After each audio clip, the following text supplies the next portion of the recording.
B-Eazy Dat Dude, yeah, they know the name. Stacking up the paper, but having money ain't a thing. Standing on business, burning hotter than a flame. From the block to the boardroom, you gotta stand the rain. B-Eazy Dat Dude, yeah, they know the name. Stacking up the paper, but having money ain't a thing. Standing on business, burning hotter than a flame. From the block to the boardroom, you gotta stand the rain. Big block engine with 26 inches on the chrome I ride. Started at the bottom, soared to the top and still on the ride. Air handshake solid, seal the deal airtight. He gave you the blueprint to grind and get your hustle right. Money in the vision, it was dirty but he washed it clean. Turned a dollar to a dream, now he living like a king. From the late nights grinding to the early bird moves. Ask around the city, he really that dude.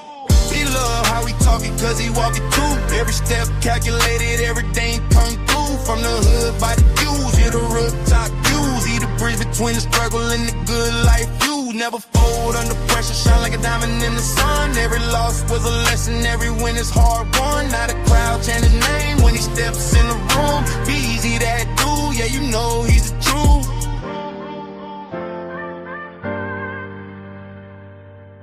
B-Eazy Dat Dude, yeah, they know the name. Stacking up the paper, but having money ain't a thing. Standing on business, burning hotter than a flame. From the block to the boardroom, you gotta stand the rain. B-Eazy Dat Dude, yeah, they know the name. Stacking up the paper, but having money ain't a thing. Standing on business, burning hotter than a flame. From the block to the boardroom, you gotta stand the rain.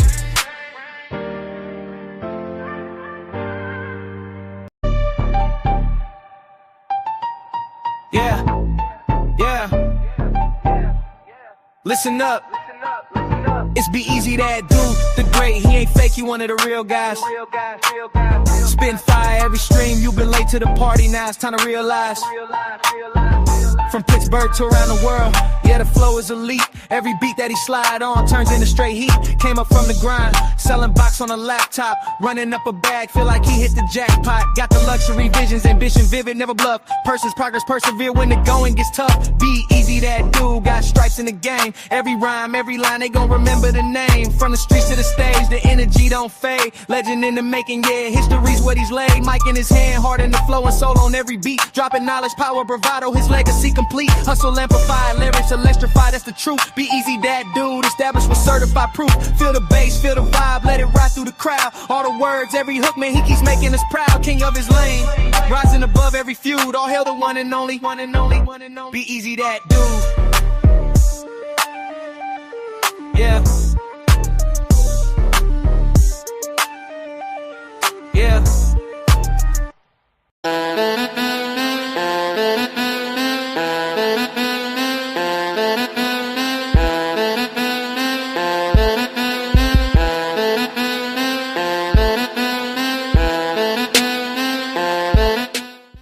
Turn your radios up. Turn your radios up. Y'all know what this is. Y'all know who this is. B-Eazy Dat Dude, an impromptu stream back with another one. This one is gonna be a banger. It's for surely will be a doozy. I don't like to keep y'all waiting. So, before we get this thing started, you know, I gotta hit you. If you know the song, sing along. Yeah, you're right. No. 私も地元民。と言っても、さすがにです。もう友達できたの？うん。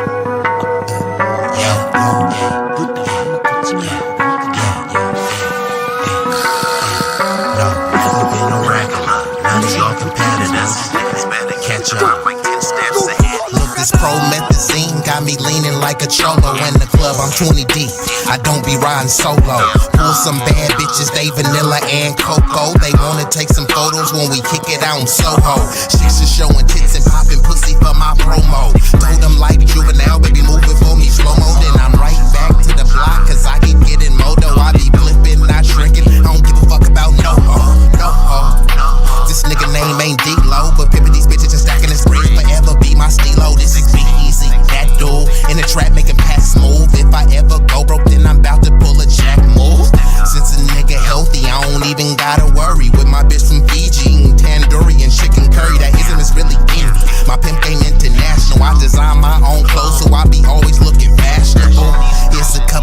about me that y'all didn't know. Some of y'all be getting bread, but I be getting bigger, dog. I got bigger guns and a whole lot of bad. And we are activated, and we've already been joined by some illustrious guests, none other than JB Quinn. Also, we got Shara King, we got Atebe, Tebe, and we got Sincere Saida in the building. So y'all seen the title, y'all seen the thumbnail, and she says yes, and looks like we've joined with another illustrious guest, my boo, what it do in the building. So yes, we're gonna get right into this thing. She says, did you see that Nicki Minaj was up Trump's butt again? Yes, because Nicki Minaj is not a citizen, right? So she is doing a lot of schmoozing with the Republicans in hopes to gain citizenship.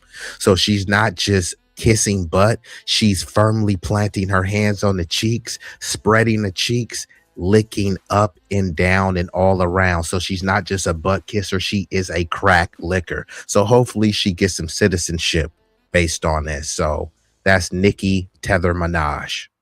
Okay, so y'all seen the title and the thumbnail. You have no rights. You know, freedom is not free, right? Are you free? Like the late, great Dr. Nellie Fuller says, we're living in an open air prison. Now, it may be a luxurious open air prison, but a prison nonetheless. So is freedom really free? Do you have rights, or do you just have privileges?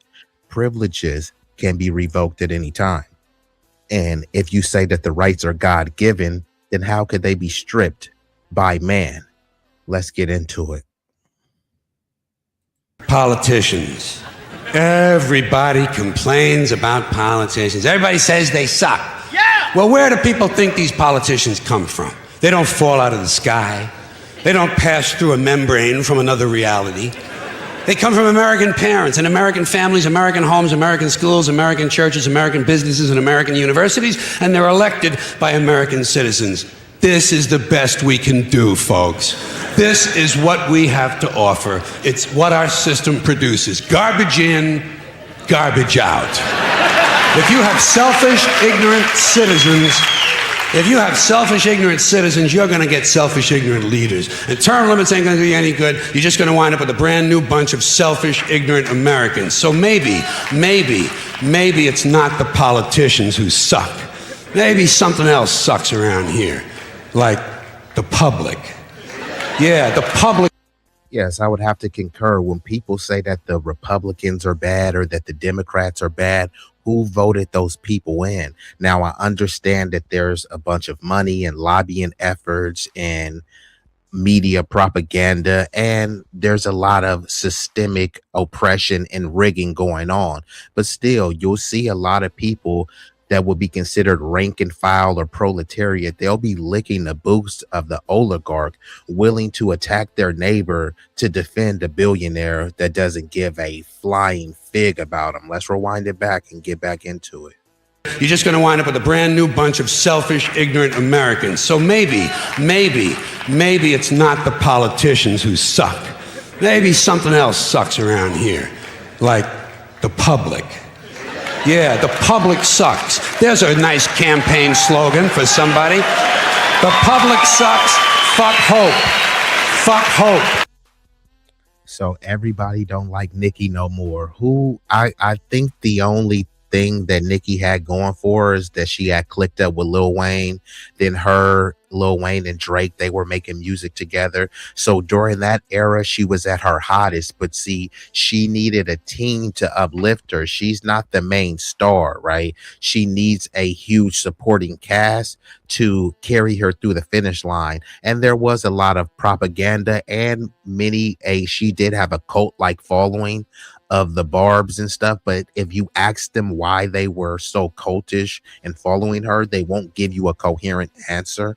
But in terms of just raw talent, I do like Nicki Minaj, but I can name at least 10 other female artists that were clearly lyrically more talented than her and in other aspects, right? So I don't think people are just hating on Nikki. It's just, I think her popularity has run its course, and she doesn't help it with all of these kind of bigoted, buffoonish antics that she engages in. Brand new bunch of selfish, ignorant Americans. So maybe it's not the politicians who suck. Maybe something else sucks around here, like the public. Yeah, the public sucks. There's a nice campaign slogan. No, Nicki Minaj said herself. She said it when she was on Turning Point USA stage when she was schmoozing up to Charlie Kirk's wife, Erica Kirk, I believe, right? She said that she's not a citizen. So even if she may have had some sort of green card or a work visa, she has some sort of temporary legal status, but she's not a citizen and she doesn't have permanent residency. I don't believe, but this is her words. She said she was not a citizen. So I don't know what her legal, anything else outside of her legal status. I just know that she's not a citizen. Her words.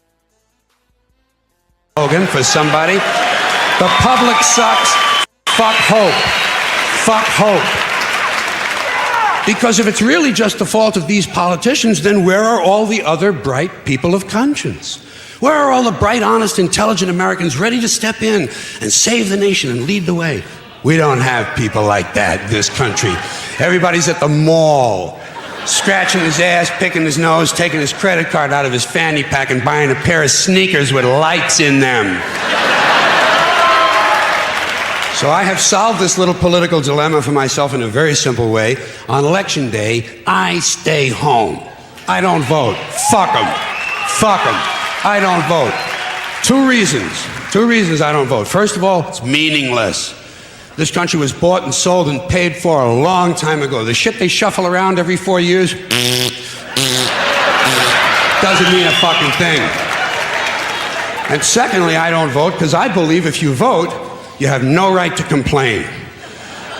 People like to twist that around, I know. They say, well, if you don't vote, you have no right to complain. But where's the logic in that? If you vote and you elect dishonest, incompetent people and they get into office and screw everything up, well, you are responsible for what they have done. You caused the problem. You voted them in. You have no right to complain. I, on the other hand, who did not vote, who, in fact, did not even leave the house on election day. Yeah, I know he's being satirical with this, but he does have some validity, right? Some people like to say, hey, since you didn't vote, you can't complain about anything. But just like right now, there's many Latinos saying, oh my God, we didn't know Trump was going to do this. Actually, he ran on that. He ran on mass deportations. He ran on build the wall. And still, many in the Latino community were saying, I will vote for Donald Trump. Yeah, well, this is what you're getting. You know what I mean? So blame yourself, right? Don't blame the people that didn't vote for Trump. Blame yourself. You can't say, hey, you didn't vote for Trump or you didn't vote for Kamala. You didn't vote at all. So this is your fault. No, you chose wrong. You bought into the propaganda that Trump said that there were going to be mass deportations and he was only going to go after the criminals. So you went up there, you were doing the salsa and merengue about how ecstatic you were to vote for Trump. And now, unfortunately, he's targeting many people in your community, your family. Many people are at risk of being deportated, but this is what you voted for. I believe if you vote, you have no right to complain. People like to twist that around, I know. They say, well, if you don't vote, you have no right to complain. But where's the logic in that? If you vote and you elect dishonest, incompetent people and they get into office and screw everything up, well, you are responsible for what they have done. You caused the problem. You voted them in. You have no right to complain. I, on the other hand, who did not vote, who, in fact, did not even leave the house on election day, am in no way responsible for what these people have done and have every right to complain as loud as I want about the mess you created that I had nothing to do with. So I know that a little later on this year, you're going to have another one of those really swell presidential elections that you like so much. You'll enjoy yourselves. It'll be a lot of fun. I'm sure as soon as the election is over, your country will improve immediately. As for me, I'll be home on that day doing essentially the same thing as you. The only difference is when I get finished masturbating, I'm going to have a little something to show for it, folks. Consumption. It's the new national pastime. Fuck baseball. It's consumption. The only true, lasting American value that's left, buying things. Buying things. People spending money they don't have on things they don't need. Money they don't have on things they don't need. So they can max out their credit cards and spend the rest of their lives paying 18% interest on something that costs $12.50. And they didn't like it when they got it home anyway.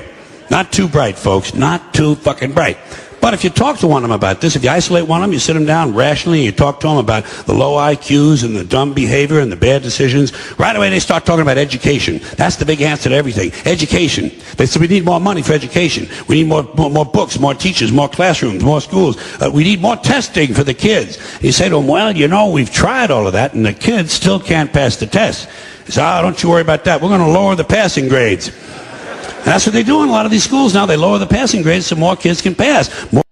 Yeah, so how is that helping us? How is that making America great again? As much as the bigots and the MAGA maniacs, they talk about education, and then they want to strip funding from education and say, oh, because it's because of wokeness. Okay, so what are you going to replace it with? They want to strip education because of wokeness, and then they want to replace it with PragerU, who wants to incessantly teach you about the Holocaust, but also say that slavery wasn't so bad because they learned skills. But they won't say that the Holocaust wasn't so bad. They will say that slavery was so bad. So how is transforming our educational system with what Dennis Prager and Daily Wire wants us to learn? They always talk about these third world countries and these underdeveloped countries. How are these underdeveloped countries able to feed their people better food? How are they able to give them a better quality of education? And oftentimes it's free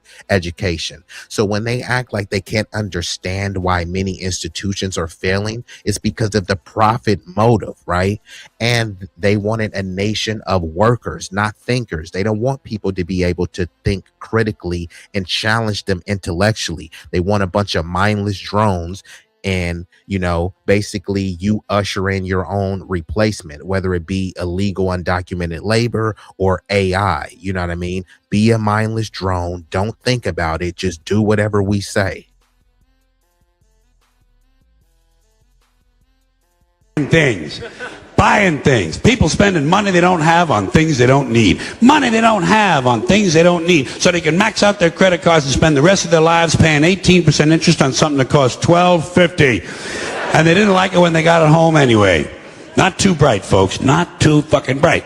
But if you talk to one of them about this, if you isolate one of them, you sit them down rationally, and you talk to them about the low IQs and the dumb behavior and the bad decisions, right away they start talking about education. That's the big answer to everything. Education. They say we need more money for education. We need more books, more teachers, more classrooms, more schools. We need more testing for the kids. You say to them, well, you know, we've tried all of that, and the kids... Another thing, they say that we need more teachers. However, they're unwilling to pay the teachers a living wage. So many teachers, the only reason why they're able to teach is because they're married and they have a partner to have a supplemental income. And I get it now. The days of the Al Bundy being able to work at a Foot Locker or whatever and still be able to sustain and maintain owning a house and a family, those days are over, you know. But you got to ask, who ended those days? It clearly wasn't the rank and file, the proletariat, right? So as they say, teachers are so valuable. However, they don't want to pay teachers. They expect these teachers to raise the future leaders of society. It's just, we're not going to pay you as if we care about it. Think about what happened during the pandemic or the plandemic, right? It shut down, and then they wanted to keep McDonald's and all of these junky fast food places open. And they said, you know what? These are essential workers. What's more essential? Someone that's flipping burgers at McDonald's or a teacher? They gave the workers a supplement, a stimulus to say how much we love you because you're essential. And I think that all of us are essential. It's just some people are more essential in certain fields, right?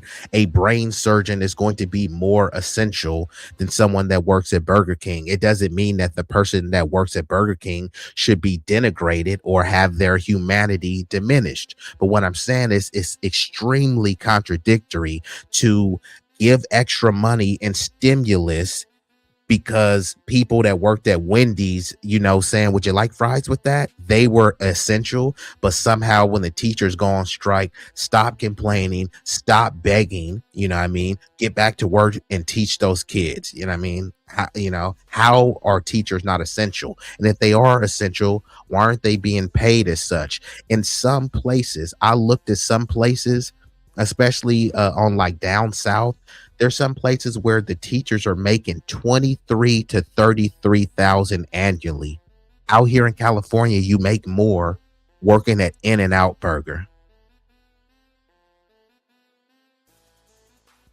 Value that's left buying things. People spending money they don't have on things they don't need. Money they don't have on things they don't need. So they can max out their credit cards and spend the rest of their lives paying 18% interest on something that costs $12.50. And they didn't like it when they got it home anyway. Not too bright, folks. Not too fucking bright. But if you talk to one of them about this, if you isolate one of them, you sit them down rationally, and you talk to them about the low IQs and the dumb behavior and the bad decisions, right away they start talking about education. That's the big answer to everything. Education. They say we need more money for education. We need more books, more teachers, more classrooms, more schools. We need more testing for the kids. You say to them, well, we've tried all of that, and the kids still can't pass the test. They say, don't you worry about that. We're going to lower the passing grades. And that's what they do in a lot of these schools now. They lower the passing grades so more kids can pass. More kids pass, the school looks good, everybody's happy, the IQ of the country slips another 2 or 3 points, and pretty soon all you'll need to get into college is a fucking pencil. Got a pencil? Get the fuck in there, it's physics. Then everyone wonders why 17 other countries graduate more scientists than we do. Education. Politicians know that word. They use it on you. Politicians have traditionally hidden behind 3 things: the flag, the Bible, and children. No child left behind. No child left behind. Oh, really? Well, it wasn't long ago you were talking about giving kids a head start. Head start? Left behind? Someone's losing fucking ground here. But there's a reason. There's a reason. There's a reason for this. There's a reason education sucks, and it's the same reason that it will never, ever, ever be fixed. It's never going to get any better. Don't look for it. Be happy with what you got. Because the owners of this country don't want that. I'm talking about the real owners now. The real owners, the big wealthy business interests that control things and make all the important decisions. Forget the politicians. The politicians are put there to give you the idea that you have freedom of choice. You don't. You have no choice. You have owners. They own you. They own everything. They own all the important land. They own and control the corporations. They've long since bought and paid for the Senate, the Congress, the state houses, the city halls. They got the judges in their back pockets. And they own all the big media companies, so they control just about all of the news and information you get to hear. They got you by the balls. They spend billions of dollars every year lobbying to get what they want. Well, we know what they want. They want more for themselves and less for everybody else. But I'll tell you what they don't want. They don't want a population of citizens capable of critical thinking. They don't want well-informed, well-educated people capable of critical thinking. They're not interested in that. That doesn't help them. That's against their interest. That's right. They don't want people who are smart enough to sit around the kitchen table to figure out how badly they're getting fucked by a system that threw them overboard 30 fucking years ago. They don't want...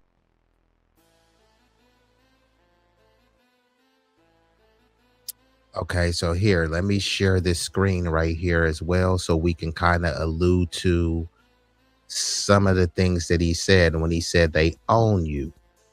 I don't know if I can make it that much bigger, but it says right here, and I'm going to read through the slides. This is from Ali Zatiri. So it says your reality is scripted. And some of you may already know this, and for others, it's a refresher course. So we need to keep reiterating this. It's actually worse when people say, bro, I already know that. Well, if you already know this, why are you not disseminating this information and ringing the alarm, and supporting independent content creators so we can combat this propaganda? So 6 corporations control 90% of the US media. They control what Americans see, hear, and believe. This means news, movies, shows, cartoons. They're all pushing the same narrative. Now let's show you who's behind the curtain. Comcast CEO Brian Roberts, a Jewish American billionaire, funded by pro-Israel lobbying, deep ties to AIPAC. He controls both media and internet because he owns Xfinity. So he owns NBC, MSNBC, CNBC, and Universal Pictures. You're not watching news, you're watching his script. Disney owns ABC, ESPN, Marvel, Lucasfilms, Hulu, and FX. The CEO, Bob Iger, Jewish heritage, open supporter of Israel. He sat on the U.S. Israel Business Council. Under his watch, Disney donates to pro-Israel organizations. We are not done yet. Warner Brothers Discovery. They own CNN, HBO, DC Comics, and TNT. The CEO, David Zaslav, Jewish American media mogul, honored by the Simon Wiesenthal Center for Support of Israel. Long history of pro-Israel donations. CNN has global reach. Now ask this, who programs the narrative? Moving on. Paramount Global owns CBS, MTV, BET, Comedy Central, and Showtime. CEO Sherry Redstone, granddaughter of media tycoon Sumner Redstone, who was born Rothstein, i.e. Jewish, but changed their name. Strong supporter of Zionist causes, funds Israeli media and exchange programs. The Redstone family equals a media dynasty and global influence. News Corp owns Fox News, New York Post, and the Wall Street Journal. Chairman Rupert Murdoch, CEO Lachlan Murdoch, strongly, fiercely, ferociously pro-Israel, longtime ally of Netanyahu, and Fox pushes the same war narratives, different flavor. Are you starting to notice a pattern? Sony Pictures, the US division, owned by Sony Japan. The CEO of the US division is Tony Vinciquerra. So the US unit partners with Israeli tech firms connected to the Pentagon via content security deals. Foreign owned, American branded, still manipulated by you know who. Yep, you would have guessed it. So 6 corporations, all with overlapping interests, shared political donors, and Israeli affiliations. Remember the Iraq war propaganda, the Russiagate lies, the C-19 pharma messaging, unquestioning support for Israel's war crimes, and the silence about Jeffrey's client list. Now you know why. They control what you think, what you fear, who you support, what you inject, what you dream. Call it what it is. It's manufactured consent. This isn't about hate. It's about power. And you can't question who owns the media. If you can't question who owns the media, you're not free. You're conditioned. You have no rights. And for the first time in decades, people are waking up. Trust in the media is collapsing. The media was one of their strongest weapons. The matrix is cracking. Protect free speech at all costs because they're coming for it. Defend it, like your life depends on it.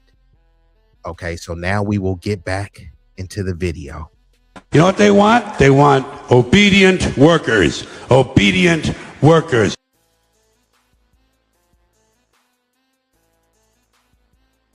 Everything. They own all the important land. They own and control the corporations. They've long since bought and paid for the Senate, the Congress, the state houses, the city halls. They got the judges in their back pockets. And they own all the big media companies, so they control just about all of the news and information you get to hear. They got you by the balls. They spend billions of dollars every year lobbying to get what they want. Well, we know what they want. They want more for themselves and less for everybody else. But I'll tell you what they don't want. They don't want a population of citizens capable of critical thinking. They don't want well-informed, well-educated people capable of critical thinking. They're not interested in that. That doesn't help them. That's against their interest. That's right. They don't want people who are smart enough to sit around the kitchen table to figure out how badly they're getting fucked by a system that threw them overboard 30 fucking years ago. They don't want that. You know what they want? They want obedient workers. Obedient workers. People who are just smart enough to run the machines and do the paperwork and just dumb enough to passively accept all these increasingly shittier jobs with the lower pay, the longer hours, the reduced benefits, the end of overtime, and the vanishing pension that disappears the minute you go to collect it. And now they're coming for your Social Security money. They want your fucking retirement money. They want it back, so they can give it to their criminal friends on Wall Street. And you know something? They'll get it. They'll get it all from you sooner or later, because they own this fucking place. It's a big club, and you ain't in it. You and I are not in the big club. And by the way, it's the same big club they used to beat you over the head with all day long, when they tell you what to believe. All day long, beating you over the head in their media, telling you what to believe, what to think, and what to buy. The table is tilted, folks. Like he said, it's a big club and you ain't in it. And I got to give some shout outs. Of course, we've been joined by some illustrious guests. My New Orleans family, the 504 boy, Wode, Braxton, and the FBA all day. Move the F out the way. Tutney's in the building. And also Chad. Chad says, you not in the club. Chad, you're not in the club. Neither am I, and George Carlin wasn't in the club. It's a humongous, gigantic club, and you ain't in it. And also, shout out to Jazzy Smith. Jazzy Smith says MLK saw that war becomes a business. When profit depends on conflict, peace becomes a threat. And this is why he talked about the military-industrial complex. He talked about militarism abroad and domestically. He also said a lot more than he has a dream and judge people by the content of their character, not the color of their skin. He said a lot more than that. But they painted him as a kooky communist. And unfortunately, that consent was manufactured and many people went aboard with it. Let's just say that he was a communist. He never owned any slaves. He never killed anybody. So the people that were calling him communists were looking up to people who were former slave owners and rapists and pedos and incestuous people. They looked at MLK as this horrendous, horrific figure while they were praising Confederate traitors and pedos. Doesn't even make any sense. No, I agree. MLK wasn't a communist. However, he was accused of being a communist, and many people believed it. And also the FBI director, Hoover, sent him letters saying that he suggested that he off himself. They were illegally wiretapping him. And guess what he got for all of the violation? And this shows on the show, you have no rights. So they violated his rights, and then he was rewarded for that because he was violating the rights of a Negro, so no one cared. But now they could illegally, they don't even have to wiretap you because all they have to do is bring up 9/11. Now they have the Patriot Act, and with all of these social media companies, you volunteer your information, so now they just surveil you for free. So the game is rigged, and nobody seems to notice. Nobody seems to care.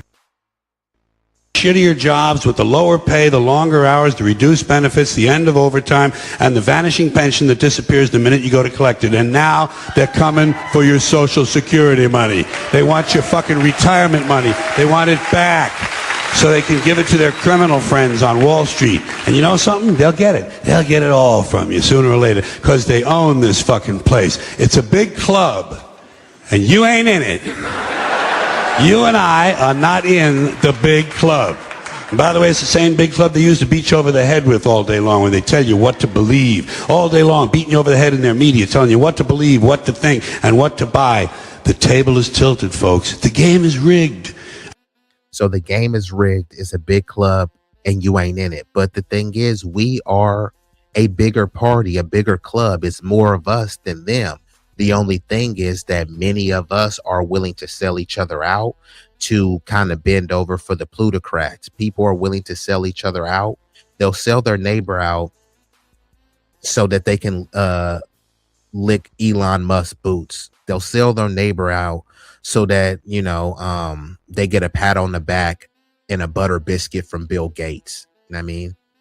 Having all of these billionaires, that does nothing for your community. All of the people that are saying, we need more white babies. Well, Elon Musk is producing a lot of white babies, but how could you produce one if you can't even afford it? So he's talking about whites are being discriminated against. Elon Musk is discriminating against whites. He's hiring people that look like Vivek Ramaswamy and Dinesh D'Souza, saying Americans are too lazy and too stupid. So I don't get how people think that, having this unregulated, unfettered capitalism where people are becoming trillionaires, like, I don't know how you think that helps your community. It doesn't. You're trying to tether on to the accomplishments of Elon Musk and vicariously say, I'm white, he's white, so that means whites are winning. No, that means Elon Musk is winning, not you. You know what they want? They want obedient workers. Obedient workers. People who are just smart enough to run the machines and do the paperwork and just dumb enough to passively accept all these increasingly shittier jobs with the lower pay, the longer hours, the reduced benefits, the end of overtime, and the vanishing pension that disappears the minute you go to collect it. And now they're coming for your Social Security money. They want your fucking retirement money. They want it back so they can give it to their criminal friends on Wall Street. And you know something? They'll get it. They'll get it all from you sooner or later because they own this fucking place. It's a big club, and you ain't in it. You and I are not in the big club. And by the way, it's the same big club they used to beat you over the head with all day long when they tell you what to believe. All day long, beating you over the head in their media, telling you what to believe, what to think, and what to buy. The table is tilted, folks. The game is rigged. And nobody seems to notice. Nobody seems to care. Good, honest, hard-working people, white collar, blue collar, doesn't matter what color shirt you have on. Good, honest, hard-working people continue. These are people of modest means. Continue to elect these rich cocksuckers who don't give a fuck about them. They don't give a fuck about you. They don't give a fuck about you. They don't care about you at all. At all. At all. Yeah, try telling this to the MAGA maniacs, because for some reason they think if they glaze and praise Trump and if they meat ride Trump long enough that somehow that means that he cares about them. Trump is going to bring jobs back. What jobs has Trump brought back? He hasn't brought any jobs back. There have been no mass deportations. How have the tariffs helped you? He hasn't ended the war. If anything, he's committed war crimes and helped facilitate even more wars. So what has Trump done that is so great? He's going around lying and tearing down history. Anything that has to do with slavery, he's tearing it down. But I thought you guys were proud of slavery. You said this land wasn't stolen, it was conquered. Okay, well, tell us explicitly how you conquered it. Tell us all the people that you enslaved, that you raped, that you maimed, that you tortured and castrated, right? You're proud of your conquering, right? That's your accomplishment. You want to wear it like a badge of honor? Well, tell everyone that you did. Don't try to say that you conquered it and then give us the sanitized version. We're not kids here. We want the TVMA version. We want the rated R version. They say that they conquered and then they want to give you the the Disney G-rated version that cuts everything out. No, stop being a coward. If you conquered, then tell us what you did. Same thing with people. I'm a Viking and I have Viking culture. Okay, Viking culture was inherently thievery, dishonesty, disloyalty, raping, pillaging, and plundering. If that's your culture, then just say it. You know what I mean? Embrace your degeneracy. There's nothing wrong with that, since that's your culture after all. And you ain't in it. You and I are not in the big club. And by the way, it's the same big club they used to beat you over the head with all day long when they tell you what to believe. All day long, beating you over the head in their media, telling you what to believe, what to think, and what to buy. The table is tilted, folks. The game is rigged. And nobody seems to notice. Nobody seems to care. Good, honest, hard-working people. White collar, blue collar, doesn't matter what color shirt you have on. Good, honest, hard-working people continue. These are people of modest means. And when Mike said this, he was talking about the J community. But, you know, he had some words in there. He was saying, don't Jew me, don't Ike me, don't Ike me with a K. And they were like, no, you can't say that. So they didn't care if Michael Jackson said nigga. They didn't care if he said nigger.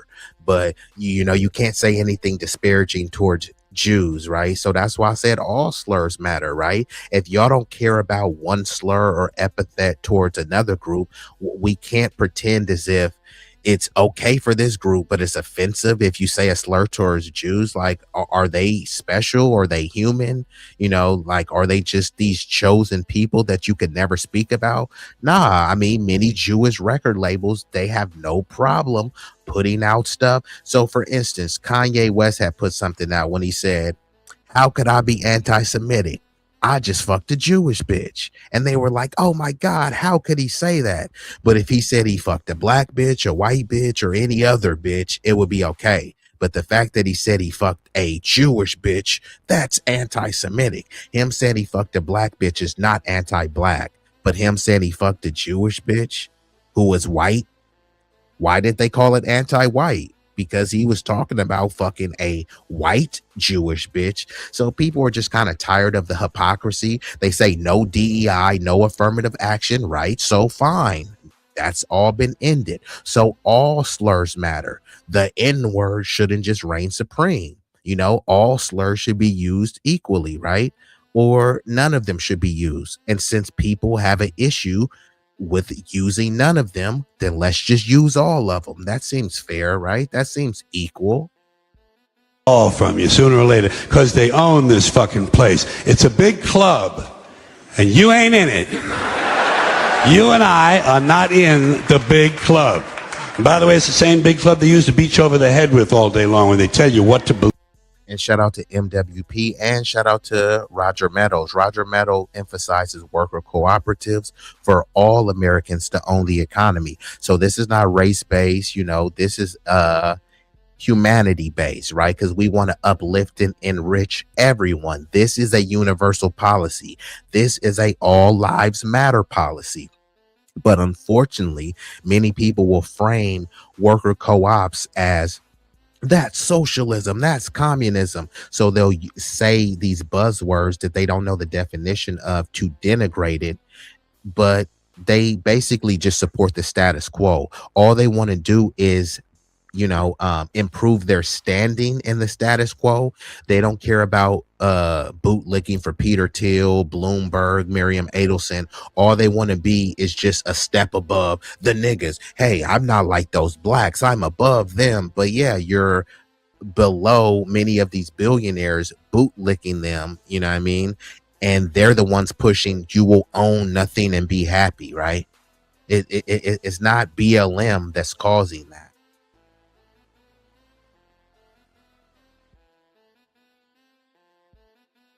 Money. They want your fucking retirement money. They want it back. So, oh, shout out to Julianne Fry. She says, my grocery store that I shopped at today as a worker co-op.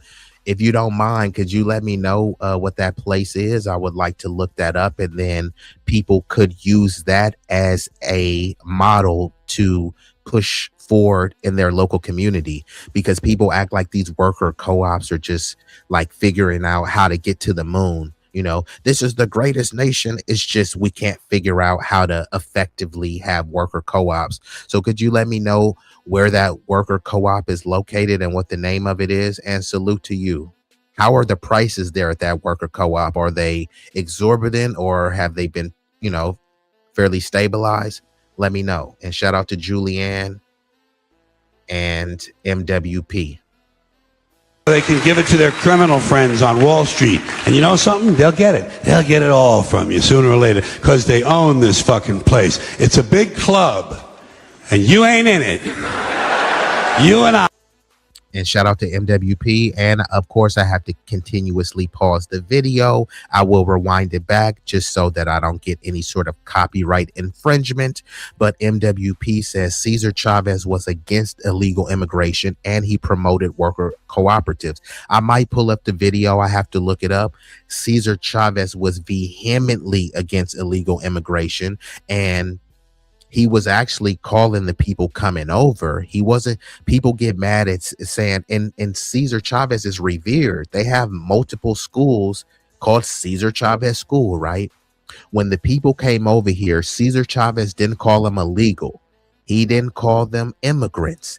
He didn't call them aliens. Cesar Chavez called them wetbacks. Cesar Chavez, Mr. Latino. So all the people saying you can't call them aliens. Well, the person who was super revered that people praise was calling the people across the border wetbacks. I mean, which one would you prefer to be called? An illegal alien or take your pick? I are not in the big club. And by the way, it's the same big club they used to beat you over the head with all day long when they tell you what to believe. All day long, beating you over the head in their media, telling you what to believe, what to think, and what to buy. The table is tilted, folks. The game is rigged. And nobody seems to notice. Nobody seems to care. Good, honest, hard-working people. White collar, blue collar, doesn't matter what color shirt you have on.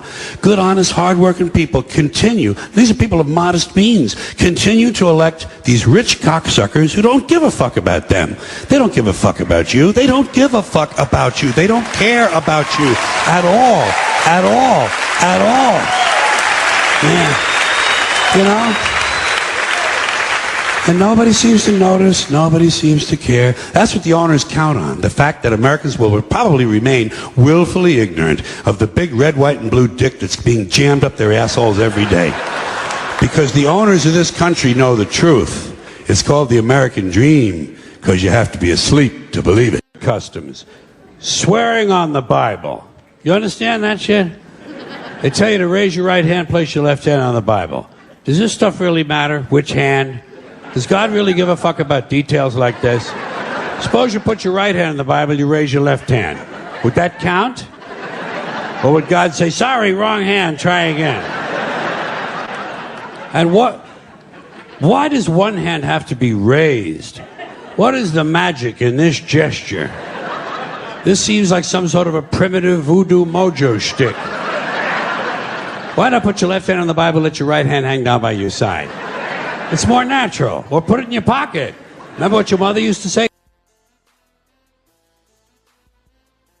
Okay, so let's see, before I proceed with the video, let's see what the revered Cesar Chavez had to say about illegal immigration, right?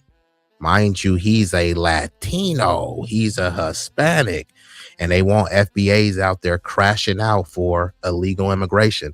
Let's see what the revered Cesar Chavez has to say about it. The illegals, I find very interesting. Would you say that it's, at this particular moment, as important as any of the other problems facing the union? Oh, yes. In the last 3 weeks, last 2 weeks, it has become an emergency for us. There's an awful lot of illegals coming in by the hundred, by the thousands. Our people are not only in some of the crews where there's now strike breaking. Some of those crews are 100% illegals, outright, openly, with no attempt to disguise it. And so it's so bad now that we estimate 60 to 70% of the farm workers in California, of the resident worker, of the citizen, is out of a job because of the wetbacks. They're coming in by the thousands, just unbelievable. See, they're coming in. Hold on. What did he call them? Hold on. My bad. Did y'all hear that? What did he call them? What year was this again? So what year are we in now? Oh, it looks like 2026. What year was he saying this? No, it couldn't be. 1974? This is interesting. This is wild. What did he call them? Let's see. 70% of the farm workers in California, of the resident worker, of the citizen, is out of a job because of the wetbacks. They're coming in by the thousands, just unbelievable. See, they're coming in with the consent of the immigration. Some of the crews where there's now strike breaking, some of those crews are 100% illegals, outright, openly, with no attempt to disguise it. And so it's so bad now that we estimate 60 to 70% of the farm workers in California, of the resident worker, of the citizen, is out of a job because of the wetbacks. They're coming in by the thousands, just unbelievable. See, they're coming in with the consent of the Immigration Service, which is part of the Department of Justice. How else could they come? We, for instance, know that if you go to Coachella, you go to around the El Paso area, the secondary immigration checkpoints have been unmanned now for at least 3-4 weeks. They're closed. They're at night. They're dark.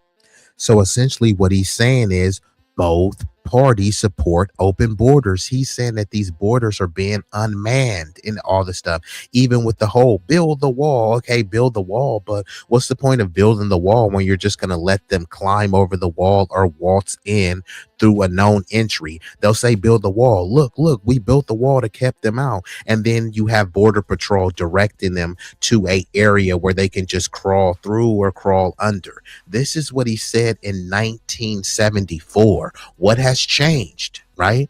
Both parties support open borders. They use it as a political football to dangle, hey, one day we'll give you mass amnesty, or now they're dangling the Dignity Act, where you won't be a citizen, but you can have a bunch of kids and your kids will be citizens. They will anchor you here. We won't deport you, but we'll give you legal status. You know what I mean? So both parties support this.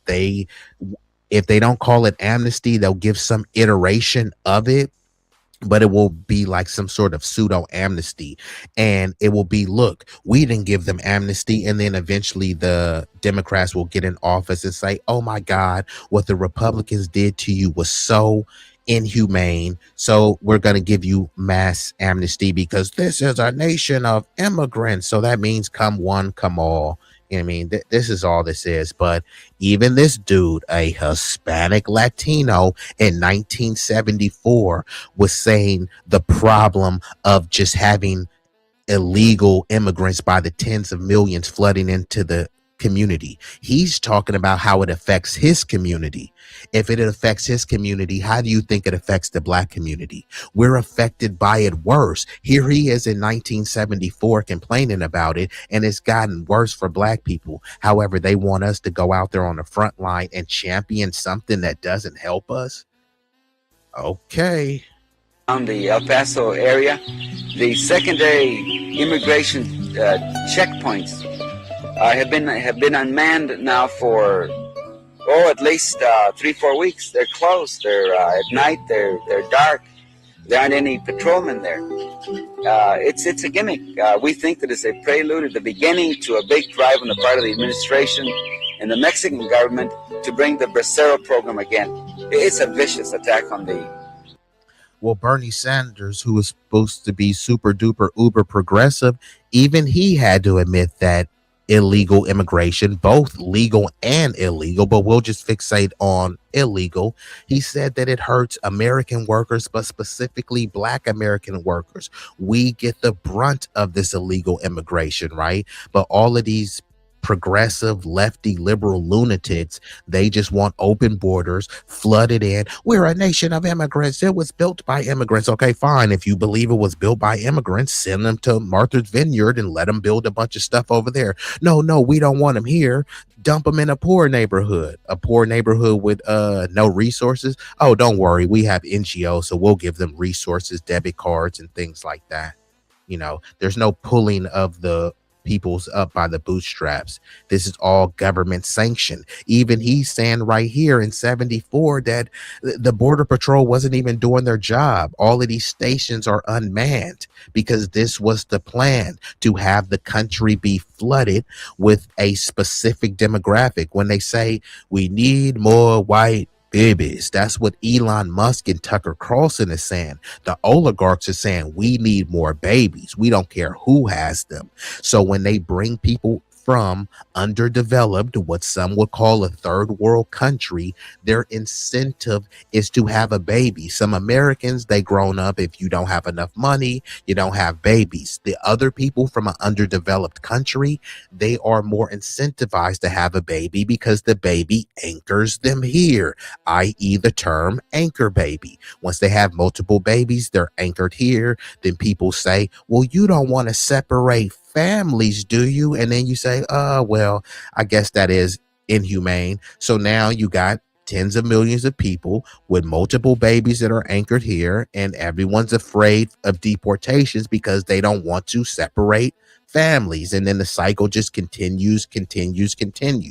And if the Democrats love these people so much, they've already been in control for, I believe, like out of the past like 20 years, they've been in power for about 12 of them. Why didn't the Democrats pass mass amnesty? Instead of passing mass amnesty for the immigrants that have been here 10, 20, 30 years, instead they opened the border to a new crop of millions and millions of other immigrants. So they don't care about the ones that have been here because they like to have them, dangle and have their citizenship status in limbo. They're more desperate. They're not going to complain. They can't really contest the wages. You're not even supposed to be here. So they love for people to be here with an undocumented illegal alien status so that they can get a lot of things done. All of these construction projects and stuff. There's plenty of American citizens that will do that, but they don't want to pay American wages. That's what it's about. It's not about they're doing the jobs that no one wants to do. Prisoners are doing the job, so that already undercuts that. There's a bunch of prisoners that will do that job. You know what I mean? So you're saying no one. Well, that's a lie right there. You know what I mean? You mean to tell me they can't devise a way to have a work program where people from troubled backgrounds, at-risk youth, where they can work these jobs? You're already paying the people low wages anyways. You can pay lower wages to a teenager. Now, doesn't mean that you got to pay them indentured servant wages, but you can pay, if you want to pay lower wages to American teens. There's a reason why remember they used to have a position called a paper boy. People don't read newspapers anymore, but it was called a paper boy. Remember, they used to have a job called a pool boy. That means that people used to work over the summer and these boys would earn extra money. But now there's a pool man who's an undocumented immigrant. So where are these young kids going to get their money from? People are not reading the newspaper, so there's no reason to have a newspaper boy. So where did these kids get their money from? When I came up, it used to be a bunch of kids, teenagers working at McDonald's. Now you go there, it's a bunch of grown people speaking there of a particular demographic, and many people don't always speak English. But you're just supposed to be okay with it. They're doing the job no one wants to do. No one wants to work at McDonald's. No one wants to work at construction. No one wants to do landscaping. Like, we have to stop with the lies here. They're just picking the fruit. Most of them are not picking fruit. They sent tens of thousands to Chicago. No fruit was being picked over there. Sent a bunch of them to Boston. No fruit was being picked. New York, no fruit was being picked. So all of these, they're picking the fruit. You got to get a new talking point. I have been unmanned now for at least 3-4 weeks. They're closed. They're at night. They're dark. There aren't any patrolmen there. It's a gimmick. We think that it's a prelude at the beginning to a big drive on the part of the administration and the Mexican government to bring the Bracero program again. It's a vicious attack on the local worker, and it's just one of those things that agribusiness thinks they can get away with it. And our job is to inform the whole country what's happening together with a boycott and solve it that way. And so the workers themselves. And honestly, you don't have to be a rocket science to know this, right? People think that if you say this, that you're attacking immigrants, but they can't refute it. It does undermine wages. If you are demanding $20 an hour, $30 an hour, and they can pay somebody $5 an hour or $10 an hour, who do you think they're going to go with? So at that point, it's not about who's willing to work harder. It's almost like, and this also undermines in the street world as well. So I'll just use an example for the ladies of the night, right? If there's an American prostitute, right, and she's out there and she's selling that cooch for like $100, $200, and then they have some undocumented person come and they're selling the cooch for $40. Now, that's what they're going to try to say. This is the market value of the cooch. Well, these people are selling a cooch for $40. How could you sell it for $200? How could you Americans ask for $30 an hour when I have Jorge or Hector willing to do it for 10? You know, they work harder than you. No, they're more desperate than me. You know what I mean? I could probably work faster, I'm stronger, etc. But that doesn't matter because all of that will warrant a higher wage. So people have to stop pretending that it's about people working so hard. And I'm not saying that, you know, people coming over don't work hard or they're not ambitious or anything like that. But it's this misnomer that these people are just like inherently more hardworking, you know, and almost a superior worker to the American worker. And then if you just ask the simple question, okay, cool. You said these people, they work harder than Americans, right? But they're fleeing their homeland. That what? Why didn't they work hard there? Oh, they were fleeing gang violence, but there's gangs over here, right? No one, there's no excuse that I can give. The reason why I'm kind of failing right now is because there's gangs in my city, man. And I just kind of fear for my life. People will say, bruh, stop being a wuss, pull yourself up by your bootstraps. But somehow if you're in another country and you're fleeing gangs that look like you and, you know, that's probably part of your family, suddenly we have to have a bleeding heart and sympathy for them. They're just fleeing gangs. Okay, yeah. But stay in your own country, fight against the tyrannical government. I mean, wouldn't that, you know, prove your fortitude of working hard? Instead, you come to another country when other people have already fought and laid the groundwork. So who really is working harder than who? American freedmen of chattel slavery involuntarily built America first before immigrants came to America. They laid the foundation for immigrants. Yeah. And that's why the whole immigrants built America, not only is it a lie, it's super disrespectful. It's disrespectful to the foundational Black Americans because, for one, by any definition, there's no definition that you can find that will say that we're immigrants. You know what I mean? Even if you say that we all came from Africa, which we didn't, but let's just say that we did. Forcibly transporting someone, kidnapping, hostage taking, there's no definition where that's synonymous with immigration. Immigration requires a voluntary choice, not involuntary. So as bad as people make America as the big bad boogeyman, you voluntarily came over to sit in the boogeyman's lap. So how much sympathy can I have for you? It doesn't mean that it's zero. It just means that it just only goes so far. And not only that, when you say that immigrants built America, what you're essentially saying that the people who they call indigenous and native, right? You're essentially saying that they were just sitting here twiddling their thumbs, doing nothing. They didn't build anything. So they needed foreign immigrants who many of them came from a peasant background to build America. That doesn't make any sense. You immigrate to a better situation. If someone was fleeing famine, filth, feudalism, and failure, i.e. the potato famine, you wouldn't flee to another place that's failing. You fled to a place that was better. It was better because other people made it better. Now, yes, you contribute it to the greatness, but contribution doesn't mean creation. Program again.